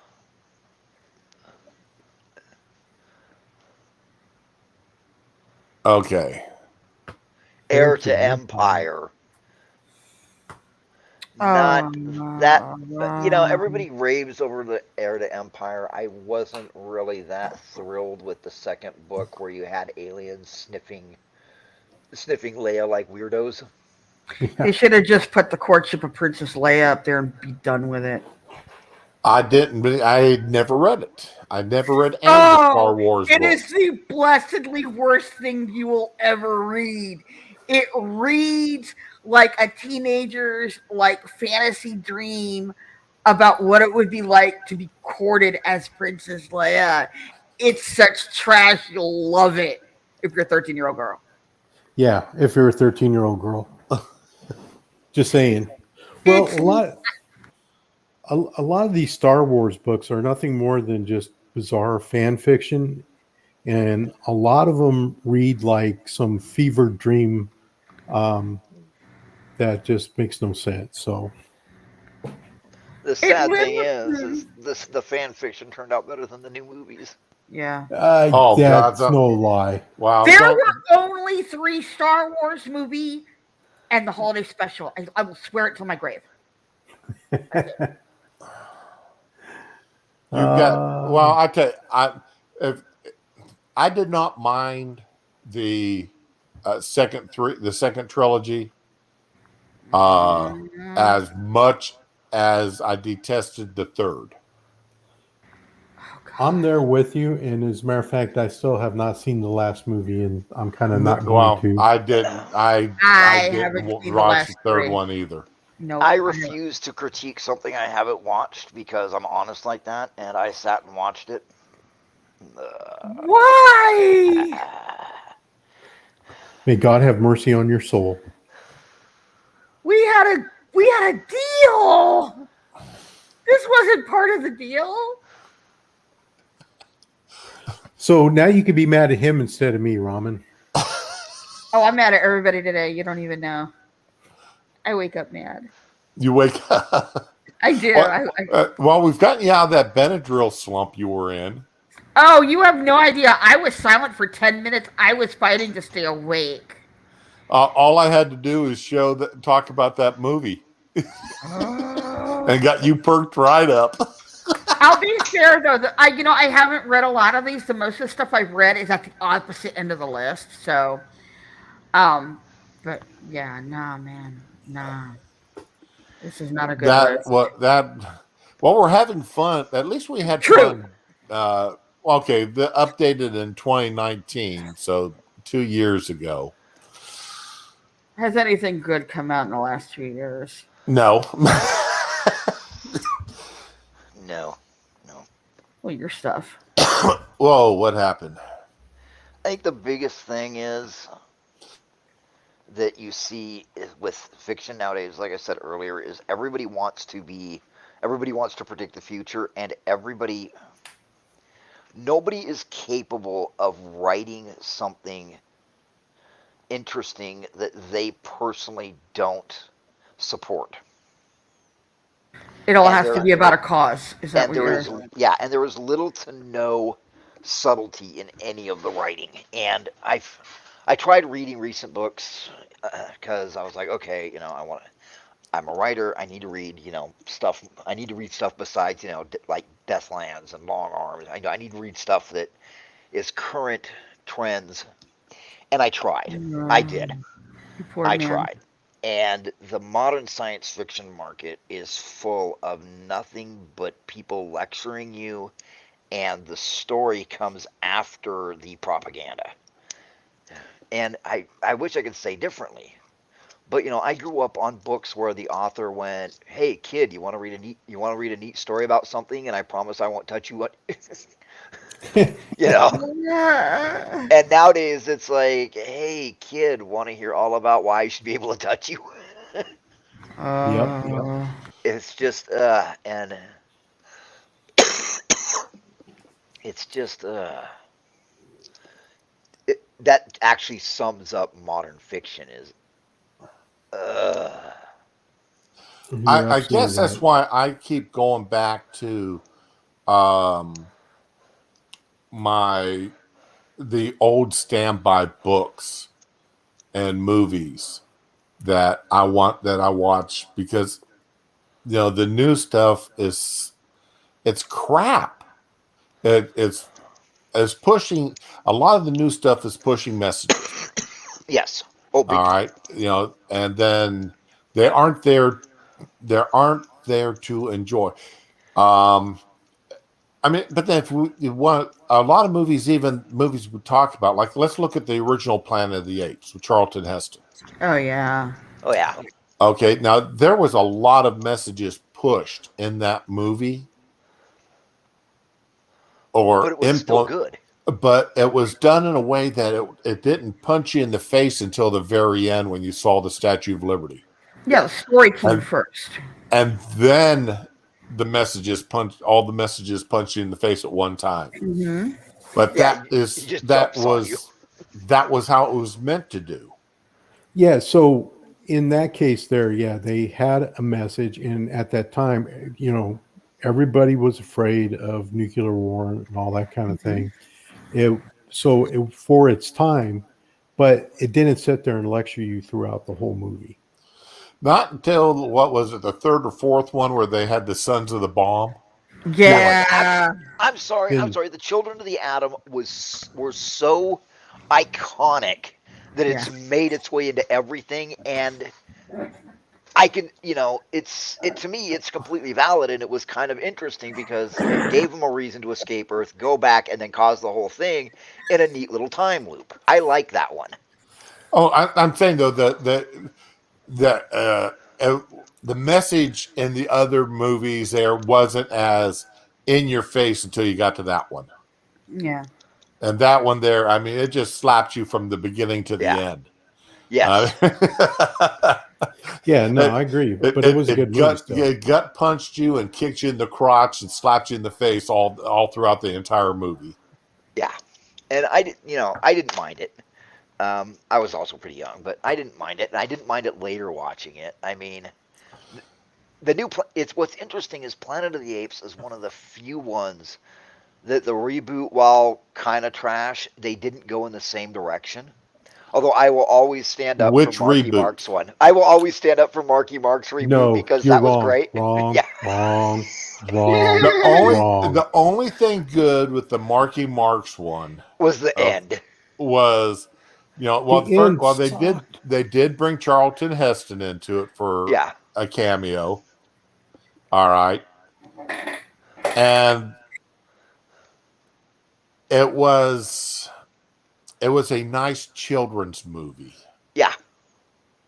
Okay, that would be a movie I could watch with my grandson here when he gets a little bit older. My grandson's only 3. I just like that last image of where he looks up at where the Lincoln Memorial should be, and there's a big gorilla sitting there. Yeah. So, but that's about it with that Marky Mark one. But I will admit, I was also really drunk when I watched it. That's the only way you could think that was a good movie. He makes every movie better that he's in. Yeah, I'm sensing a theme here. So the Ralts we're talking to now is the sober Ralt, who's reasonably normal. Yes. But the Ralts who consumes movies and books is drunk Ralts, who is not normal. Gee, where'd you get that idea? I see the theme. I've been sober for a couple years, so which means I've been going back and rereading stuff and being like, how did I think this was any good? Okay. So now I can see a kindred spirit with you now. I'm seeing the kindred spirit because I too have been sober for a little while. So now I get the kindred. Now I get the connection. Yeah, put down the so bottle now I while understand you was more. tough. Yeah. Let's see. I've been sober now for 3 weeks, and that probably will end this weekend when I break out my bottle of Jameson Stout.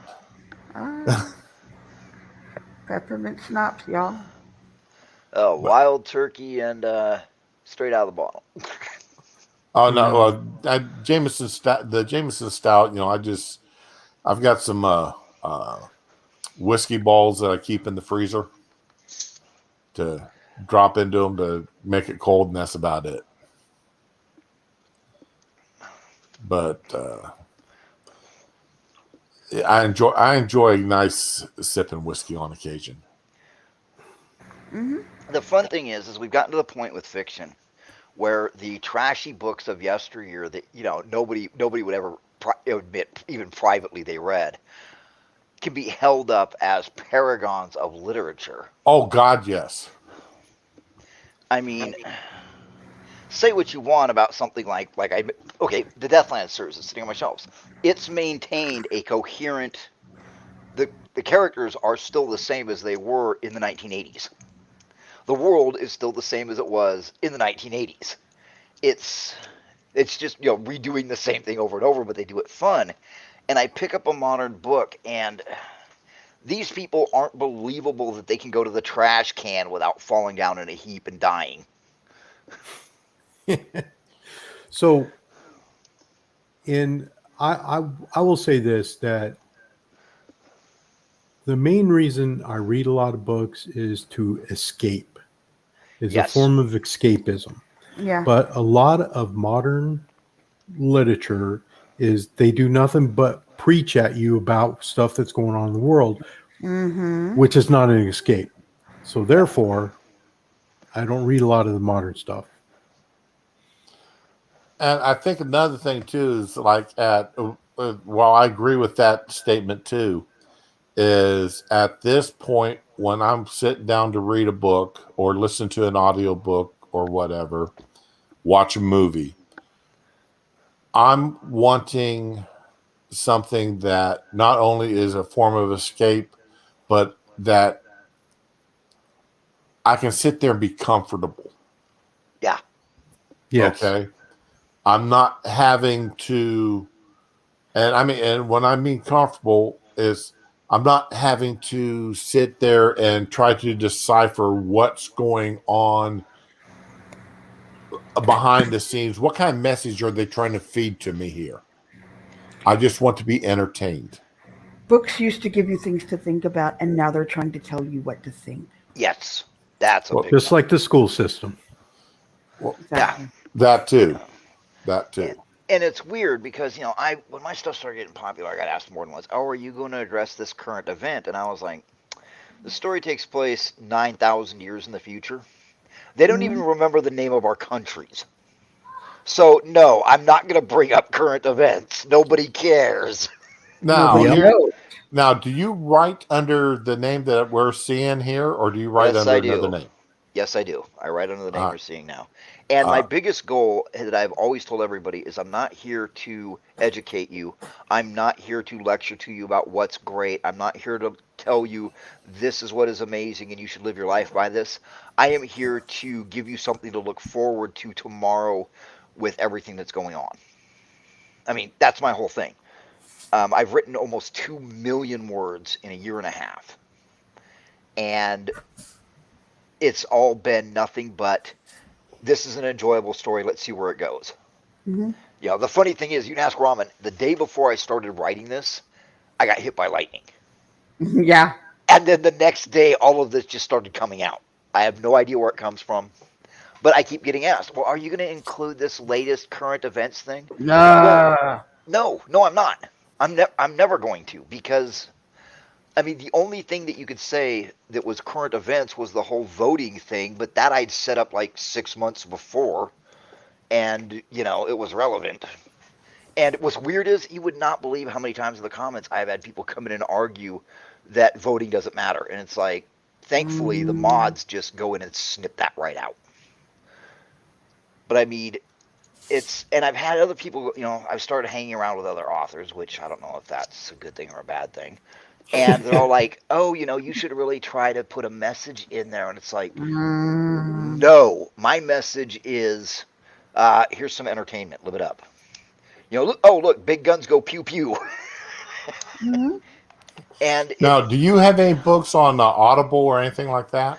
No, not on Audible. I don't. Oh, okay. Hang on just a second. So I just looked up his books on Amazon. The 5-book series, the Terran Tales of the Terran Confederacy. Yeah, I'm sorry. I just don't know why I could not say the word Confederacy all of a sudden. But I've had did people look. actually ask me, does it have anything to do with the South? It's 9,000 years in the future and the Confederacy is a form of Right. government? No. Confederacy just means a bunch of people working together. Right. It's the Terran Confederacy of aligned systems. Basically, Well- everybody going, we get along. Kind of. Well, looking at the price for the 5-book series, I think I'll go ahead and purchase that from my Kindle. Oh, wow. You know what? And the first book, what it is those are just stories cut out of the entire series so far. Right. Basically, those books are so you don't have to go through 585 posts as of today to find your favorite stories. Okay. Okay, And Rolf, I mean- I got a go ahead. question. Because I do own that one. I just haven't opened that one yet. Is that the one that has Pathak eats an ice cream cone, or is that the other one? The first one is got Pathak eats an ice cream cone. Yeah, you got to hit him with that one because That's- it's really good. Yeah, and I wrote it as experimental. I'm never considered myself the world's greatest writer, and people really love it because, despite what my fellow authors say, people don't want to be taught a lesson. People don't want to be told this is how you should think. People want to go, oh, cool, it's an alien who apparently can't metabolize ice cream very well. People want to go, this is a great war story, and I don't beat them over the head with war is bad because everybody knows war is bad. Yeah. I hate those books where the author spends the whole book telling me that war is bad. It's like, well, yeah, I've been there, and America's been at war for 20 years. And before that, we had the Vietnam War, where America was at war for 20 years. I think we're pretty up on the whole war is bad. But then you open up any sci-fi novel nowadays that has a war in it, and the author wants to sidle up to you and whisper in your ear, hey, kid, did you know that war is bad? Well, yeah, Yeah. I know. Thanks. We You know, all know. I feel like Hades, to use a child thing, I feel like Hades and Hercules. I know, I get the picture. And they're like, oh, people need to use science fiction. People in science fiction need to use technology safely and responsibly. It's like, have you No. ever read anything about human history? The first thing technology is used for is how can we use this to improve our sex lives? Then how can we use it to kill someone? Yeah, Mhm. and Exactly. most scientific discoveries do not start with eureka. They start with, that's weird. Mhm. Yeah. Gravity. Or There you go. what in the hell did I just do? Yeah, why is it doing that? Why did I invent this? Yeah. Well, so many of our discoveries that we take for granted today were exactly that. They were trying to figure out one thing and something else came out of it. All right. So, Okay, Sean, you got a question here Ross, you got a question here from Sean. Want to Okay. know if you have anything that's printed or is it simply all Kindle versions? No, you could actually order the print versions. As a matter of fact, I got some sitting next to me. You could actually order them off Amazon. No hardback yet. There is one small problem with the books is if you haven't read the series, some of the stuff. Those were mainly put out because my fans asked me to correlate several of the storylines, and some stuff might get you lost. I mean, the whole thing about Call Me D. I think it's the fourth or fifth. That one can be a little confusing. But and no, I did not accidentally misspell my name on the cover. That's purposeful. I don't know. I've started hanging around with other authors. I kind of wanted to come on here because I'd like to hear, because now I'm off the rage streams and everything. I kind of like to hear about other people's opinions, and it's kind of neat to hear people going, these old stories were great because nowhere in Asimov's I, Robot did he run up on you and start yelling at you that automation will be the death of the human spirit. He didn't run up on you and club you with it. Where No, modern but it was day, in there in a yeah, very subdued way. you got the message. yeah, and I don't know why we can't have science fiction like that anymore. I've heard, oh, you can't do that because it's not realistic. Well, I'm not reading this for realism. People are Exactly. lazy and they have an agenda. There They you want go. to be most people want to be spoon fed, and they only read or listen or look at things that reaffirm their agenda. That's just it. I don't want an agenda in front of me when I'm sitting down No. to read a book or a movie. All right. I want to sit down and be entertained. Yeah, and you want to read about characters who. I think another thing that gets me, and with modern fiction, is every character is perfect. They're all perfect. They're never wrong. They never do anything wrong. Everybody likes Mhm. them. They're popular. Everybody thinks they're great, and even their enemies have to admit they're right. And it used to be 20 years ago we called that a Mary Sue. Nowadays you Yes. can't. Nowadays you can't say that because otherwise you hate women. It's like, well, Now I'm it's just a referring. strong female character. Yeah, and it's like, can I please have a character that has a drinking problem? Can I please? Oh wait, I had that with Tony Stark, and everybody ignored his alcoholism and PTSD, and then wonders why they got invaded. Yep. Hmm. Because we had to stop for the perfect characters, and I am sick to death of perfect characters. Everybody That- I've known that is highly skilled is weird. Go ahead, sorry. No, I'm no, sorry. I was just going to say that. I mean, the best authors, the best characters. Let me go to one of the icons. Okay, one of my icons. From childhood till today, Sherlock Holmes. Oh, great one. Okay, Sherlock Holmes has always been to me almost the perfect man. All right, with his analytical mind and the way he looked at things. Right, but was he a perfect man? No. His addiction to cocaine, that 7% solution. Yeah. Okay. For when he got bored, when life became mundane for him, when he couldn't keep a certain level of excitement, he had to be And this was, I mean, and just the fact that he had to be kept engaged in something, or he fell into such a pit of a morosity that he had to turn to drugs. While that was never really played up in the books, it was there. Yeah. You're right, Mass. In the first book, he didn't even pay attention to a lot of science, such as the Earth revolving around the sun, because it had nothing to do with what he was interested in. He only paid attention to things that interested him, and anything else could go to hell, as far as he was concerned. Yeah. Okay. I'm sorry. Oh, no, go ahead. Now, go for it, Raman. I've only read one of the Sherlock Holmes books, and it was assigned, but they did a really good modern day miniseries with Benedict. Benedict Cumberbatch. Yeah, I was gonna say Cucumber because fuck it. But yeah, Cucumber Wander Rat. there you go. But it really sums it up in one of the. I don't know if they addressed the drug thing in it because I saw it like when it first came out. I don't remember shit. So, but they really addressed it in like one of the trailers where they said, "Oh, are you some kind of psychopath?" And he's like, "No, I'm a high functioning sociopath." He's literally, and he is really kind of an asshole in most of it. Not deliberately, it's just who he is. Like, okay, your life's fucked up because of something I revealed. Well, sucks to be you. That was him. So, yeah.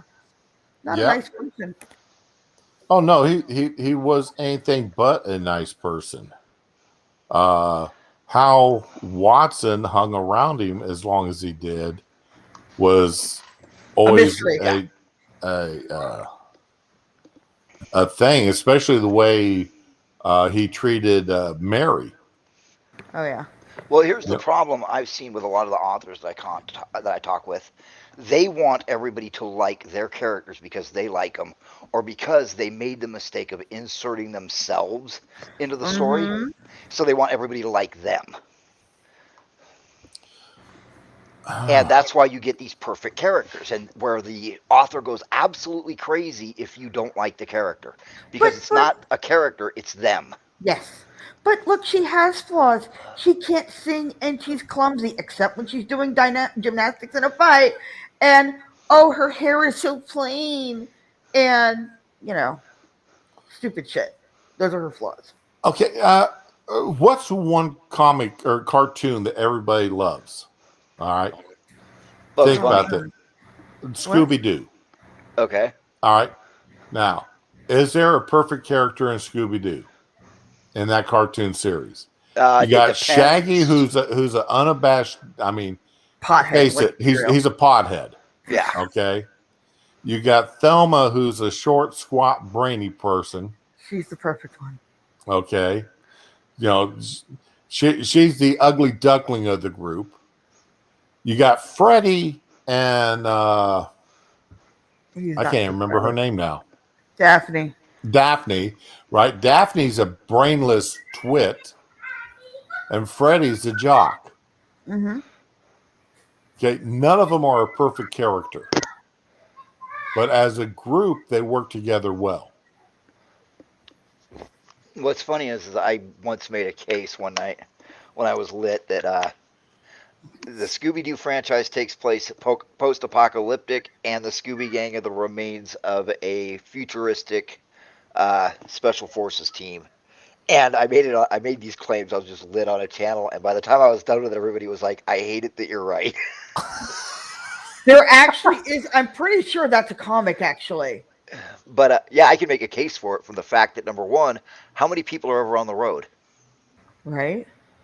Why is them having gasoline and parts for a typical van a difficult thing? Why has every business collapsed? Why, when they go to the big city in 2 of the episodes, they go to a large city, why is there nobody on the streets, and why are all the windows dark? Because everybody's dead. Okay, I have the a question. economy has collapsed. Whose point of view are the cartoons based on? After action reports.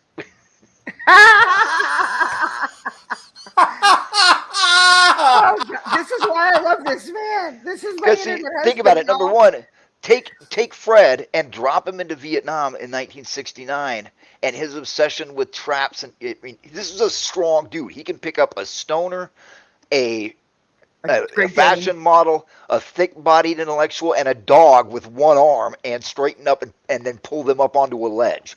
You show me a man that with one arm can pull 400 pounds, and I'll show you somebody that's been hitting the roids a little hard.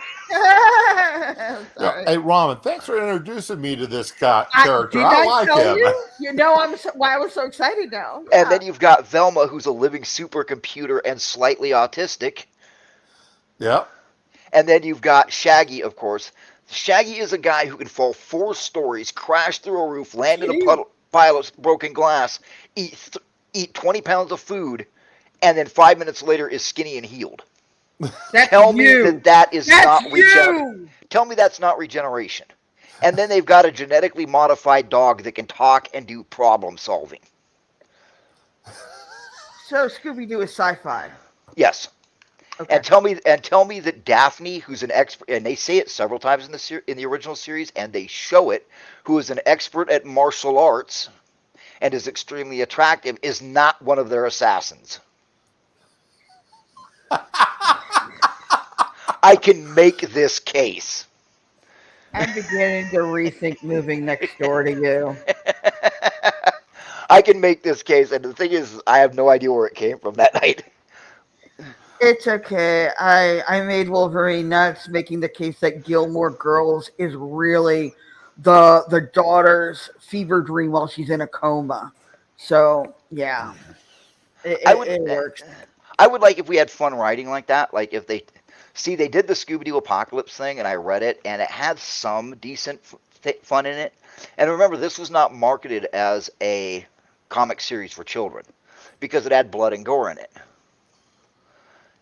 It was not what it had come up to be. And then in the latest one, it's weird. The latest Scooby Doo series is just weird. I don't watch that. I took my kids to see the new movie, came out a couple of years ago, but no, the TV stuff is just crap. I think the last Scooby Doo series I watched was Scooby Doo and Batman. Together? Yeah, the cartoons. Yeah, Scooby Doo meets Batman and Robin. Oh, for fuck's sake! Yeah, I mean, they had the Three Stooges with them one time. Yeah. That was the a old long series. time ago, Yeah. Yeah. Well, that's what I'm saying. That's the last I've seen of them. But that used to be a really big thing. Flintstones and whatever. They'd throw a celebrity and they'd literally play themselves. No. And Margaret. Phyllis Diller and God, I can't remember his name. Yes, I remember the Phyllis Diller one. She was on there with oh God, what was his name? Oh, the Blue Falcon show. Nelson Yeah. Riley and Don Knotts. Oh my God. Oh no, I missed the one with Don Knotts. At least I don't remember it. I love See, them. and that was when they made things that were fun. Now, every time I turn on the TV, every time I watch a movie, every time I read a book, it's these are what we want you to think, and it's like, can we not? Well, it's you like- can't show that kids are watching. Okay, then I remember the original Johnny Quest TV cartoons. Yes. Yeah. Not the second one where they made everything politically correct. I don't remember that one. Johnny Quest was a sociopathic killer. Johnny Quest with Haji, and then you had Banner. Yeah, I mean those were like, I remember watching those when I was a kid, and I was like, wow, this I named my parrot Johnny Quest. Oh. But yeah, I mean, there was that was to me that was high cartoons. That was realistic cartoons back in the day. That would be, and we need to go. I'm sorry, we need to go back to that. We need to stop saying that this whole, the other thing we need to stop is deconstruction. The thing about deconstruction, when I learned deconstruction way back in high school, the point of deconstruction was then to take the parts and build something new. Not just take two parts and wave it in the audience's faces, or make the audience watch you deconstruct something. I'm tired of deconstruction, and I'm just sick of it. I just want to see a return to where it's one of the reasons why I don't watch television anymore, is I can't watch any of the TV shows because they're not enjoyable. No. I like The Good Place. That was probably the last modern TV show I watched. The what? The Good Place, and I've been nagging you to watch that. I watched it. I don't even know what that's about. I don't even remember hearing about it. It's really good. It was on Netflix. It's interesting. It actually, at first I was like, I don't know about this. And then The first couple episodes are hard. Yeah, the first couple episodes are hard, but it's basically about the afterlife without preaching religion or being, Oh, is that show with Ted Danson? Yes. Okay. Oh, I love that. It's one of those shows you can only watch one time. About. Okay. I'm not a fan of Ted Danson. That's why I never watched it. I wasn't either, but I totally fell in love with him in this. So yeah, there's reasons why I did. Okay, I remember hearing about that now, and it was just something that it just didn't strike a chord with me. Okay. So I didn't watch it. Oh, hey, each your own. But then I'm not my wife hates me for this. I don't like most sitcoms. I don't like 90% of what's out there. So, yeah. To me, most sitcoms are just brain killer. What I hate about sitcoms is what started in the late 80s and got really bad in the 90s. Making parents stupid? Well, that and the denigration of the family. Yes. The woman was always overly smart, catty, and constantly cutting her husband and children down. The husband was Homer Simpson made flesh. Yep, exactly. The last good sitcom, and I don't care, Bill Cosby, the Cosby Show. Yeah. I'll go with Married with Children because it was satire. I was just thinking of that. Yes. I would agree with both of those. You know what? There was one episode of the Cosby Show I really loved was where Vanessa went to another city with her friends and stole a car to see this rock group. And she got discovered as having snuck away by accident, purely accident. There was a gas leak, and all the girls told each other's parents, "Oh, we're at this one's house, and we're at that one's house." And it happened that there was a gas leak, and all the parents were calling each other, and that's the only reason they got busted. And Mom got them, and she went nuts. And Dad's like, "Don't get me involved."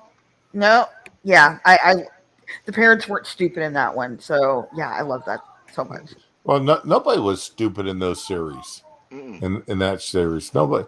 I mean, Dad's a doctor. I don't remember what she did. Lawyer. Yeah, yep. And I mean, the closest one to dumb one was the boy, and that's because they found out he was dyslexic. Yes. And once they figured that out, then things straightened.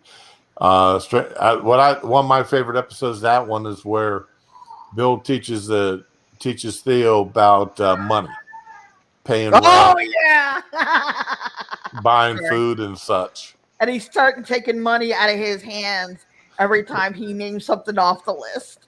Yep. That's one of my favorite episodes. Yeah. But that was good storytelling. Yes. That was good storytelling, and be it in movies, books, television, even sitting around a campfire telling the ghost stories at night. You know, good storytelling is good storytelling, and while there may be a message buried in there, the message doesn't have to reach up and smack you in the face. It shouldn't reach up and smack you in the face.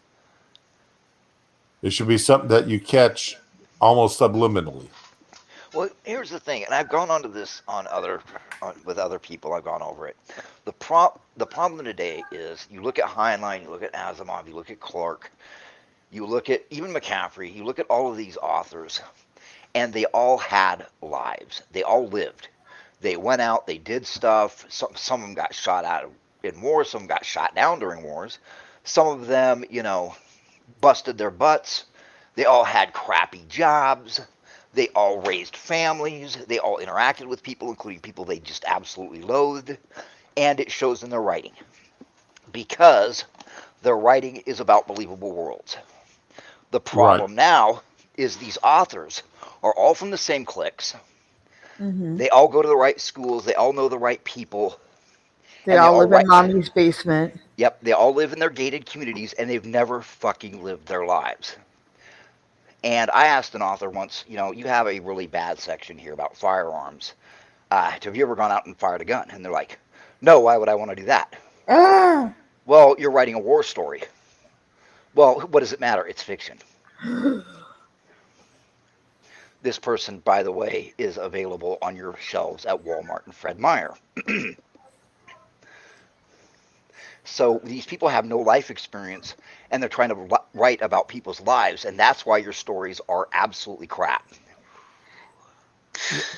My wife, on the rare occasions I do sit out and watch television, we're not watching Food Network or something like that. You know, something comes. I like to shoot guns. I own several guns. I grew up around them, and they'll show something, and I'll start laughing. You know, well, look at that guy with that revolver, and you know he's sitting there holding a 45. You know, or somebody gets shot with a 45 in the shoulder, and they get up and run off. It's like, no, that guy's arm is going to be hanging by threads. You know, he gets caught in the shoulder blade or the top of the shoulder at the collarbone. That is a modern movie. That is a modern movie, modern book, modern story problem. The injuries don't have effects. Yeah. You know, these guys just, you know, they're running off, holding off that arm, or they pick up that arm and they pick up a gun with that arm and shoot back. It's like that would never not. I could see that with the 380. I could see that even with the 9mm, but not a 45. No. 45 getting the shoulder blade, that arm isn't going to move. Well, see, now you've gone into the territory of. Remember, I was telling you that I'm not allowed to watch NCIS or JAG or any of those because even SEAL team, when they show them in their Navy uniforms and they're not wearing their ribbons correctly, their insignia is not right, whatever, I yell at the TV because I'm like, that's not right. That's not how it goes. This one ruined Bumblebee for me. Bumblebee. I just kept yelling during Bumblebee. Yeah. There was talking about the Transformers? Yes, that was a Yes, I took my kids to see it, and I wanted to watch it with him, and do the whole thing. It's 1985, and they have Humvees and A2s. Yes. There we go. Okay. The A2 did not enter service until 87. Because I remember it was a huge deal, and on AFN radio in 1987 that the first units were actually getting the A2. Half of the Army units didn't have the A2 when they deployed to Desert Storm. They had the A1. So seeing, and then somebody goes, well, they're special forces. Well, it doesn't mean they can have something that doesn't exist. And Humvees, that's right. Humvees in 1985, no fucking way. Oh, God. You're driving a pickup truck and you're liking it. I just want my movie back. No, it's not going to happen. Sorry. But Nah, it just goes along with the whole, oh, I'm not even going to bother doing research. You'll just sit there and let me spoon feed you this because, ooh, it looks cool, reads cool, is cool. I think it's cool. Well, see, that's one of the things like I appreciate about Stargate. You know, the Stargate, when you sat there and watched that, either the TV show or the movie, didn't matter which one, they could do whatever they wanted because they were creating new worlds. Yep. The only one I saw was Universe, and I really love that. You get a lot of shit for that too. Well, the original movie Stargate was fantastic. I enjoyed it. Yes, that was an amazing movie. I did see that one, but that was it. Yeah, the TV series I kind of liked it, but then the Stargate Atlantis series I did not like.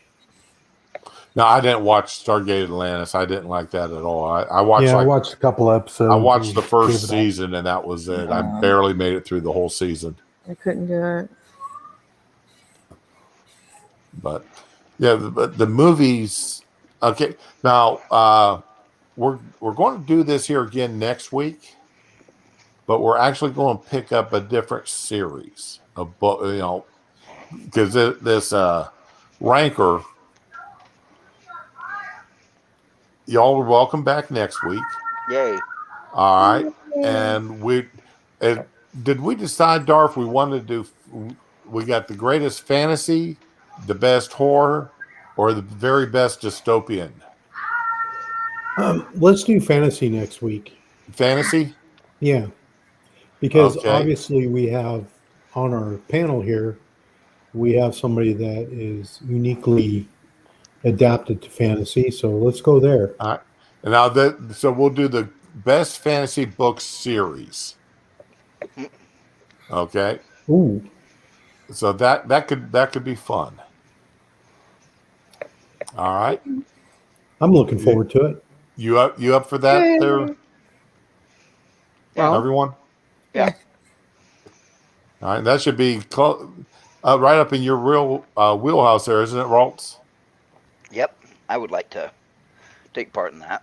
He is Okay. the best DM on the face of the earth. I'm sorry. I don't know if you've noticed, but I'm like his #1 fan. Yes. She was my Well, fan. now wait a before I minute. We all actually did saw what anything. happened with #1 fans. Yeah. Yeah, and not only that, Ramen, but be careful because if Pat sees this, he might get a little excited. Oh no, I am too scared of Rolf's actual wife to be anything more than his internet wife. Like his wife is my sister wife. That's pretty much it. So My wife doesn't like the same kind of video games I do, and Ramen does. oh yeah, we have a blast with that. But I don't know where I was going with this. No, that's fine. I got it. Stoned, So- still stoned. Yeah. So Becca says that she's learned a lot about books today. She's interested, and she learned a lot today. So cool. Well, that's good. Glad you enjoyed it, Becca. I hope everybody did. I had a ball with this. This was fun. It is. I I feel bad because the list was actually kind of shitty, and I didn't really have much to contribute. But hey, whatever. I got points for bringing my husband, so there we go. I'm still salty they didn't have Barley's Gaia series, Titan and Demon, This up whole there fucking list had me because salty. that was such a bizarre. That was a series that could only be written in the '60s. Okay. Now next Friday, I just remembered. Next Friday, I will not be able to stream next week. Okay. What happened was real life here. We had 2 people at my business Oh no. up and quit with no notice. Okay. I thought you were And gonna so- say they got the COVID and they're in the hospital. I was gonna No, they up and quit with no notice. So I'm pulling 12-hour shifts starting Tuesday night, 7 to 7, Ooh. 7 at night to 7 in the morning, with the possibility of being called in at 5. Wow. Yeah, so somebody's going to be really tired and not able to. So I will be completely non-functional by 9 o'clock in the morning, Friday morning. Oh, okay. So next week, Monday, I've got my monthly infusion on Monday. So I will be up and streaming on Monday, but that will be my last stream for the week, unfortunately. So in 2 weeks, we'll be back for this on Friday. If everybody does come back, I will you know, definitely with the week missing a week is going to hurt, but I hope everybody does come back here in 2 weeks. I can do 2 weeks. 2 weeks I'll be back off my family fun time schedule. Okay, great. But yeah,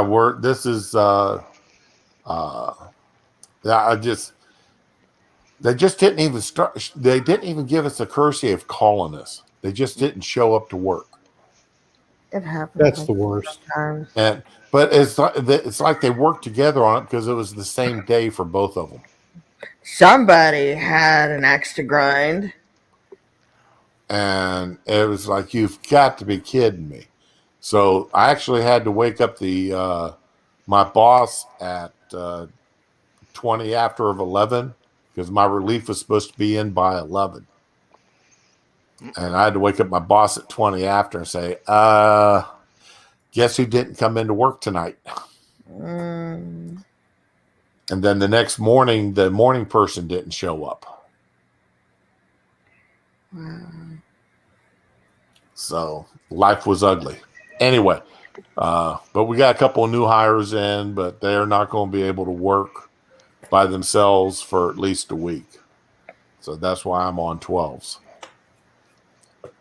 Overtime. Such is life. The boss better give me a nice bonus at the end of this mess. Well, there's something. I better get a nice bonus. But anyway, I want to thank everybody for coming out. We had a lot of fun today. Raltz, it is a real pleasure to meet you. Thank you. It's fun to be here. And Raman, Yes, dear. you get 3 extra chips on your side for introducing us to Mr. Bloodthorn. Thank you. And thank you All for right. having me. It's been so much fun. This is fun. And what I like about this is we've got a nice mixture of people and interests here. And, of course, life experiences. So we can, and we've got disagreements. Yeah. I don't expect everybody to agree with me because I have weird opinions. We've got nice disagreements, and I appreciate. Even though I will say, anybody that doesn't like Anne McCaffrey is just plain wrong. You've got no taste. I haven't read her, but I know she's a good writer. Okay, I'm so not gonna disagree.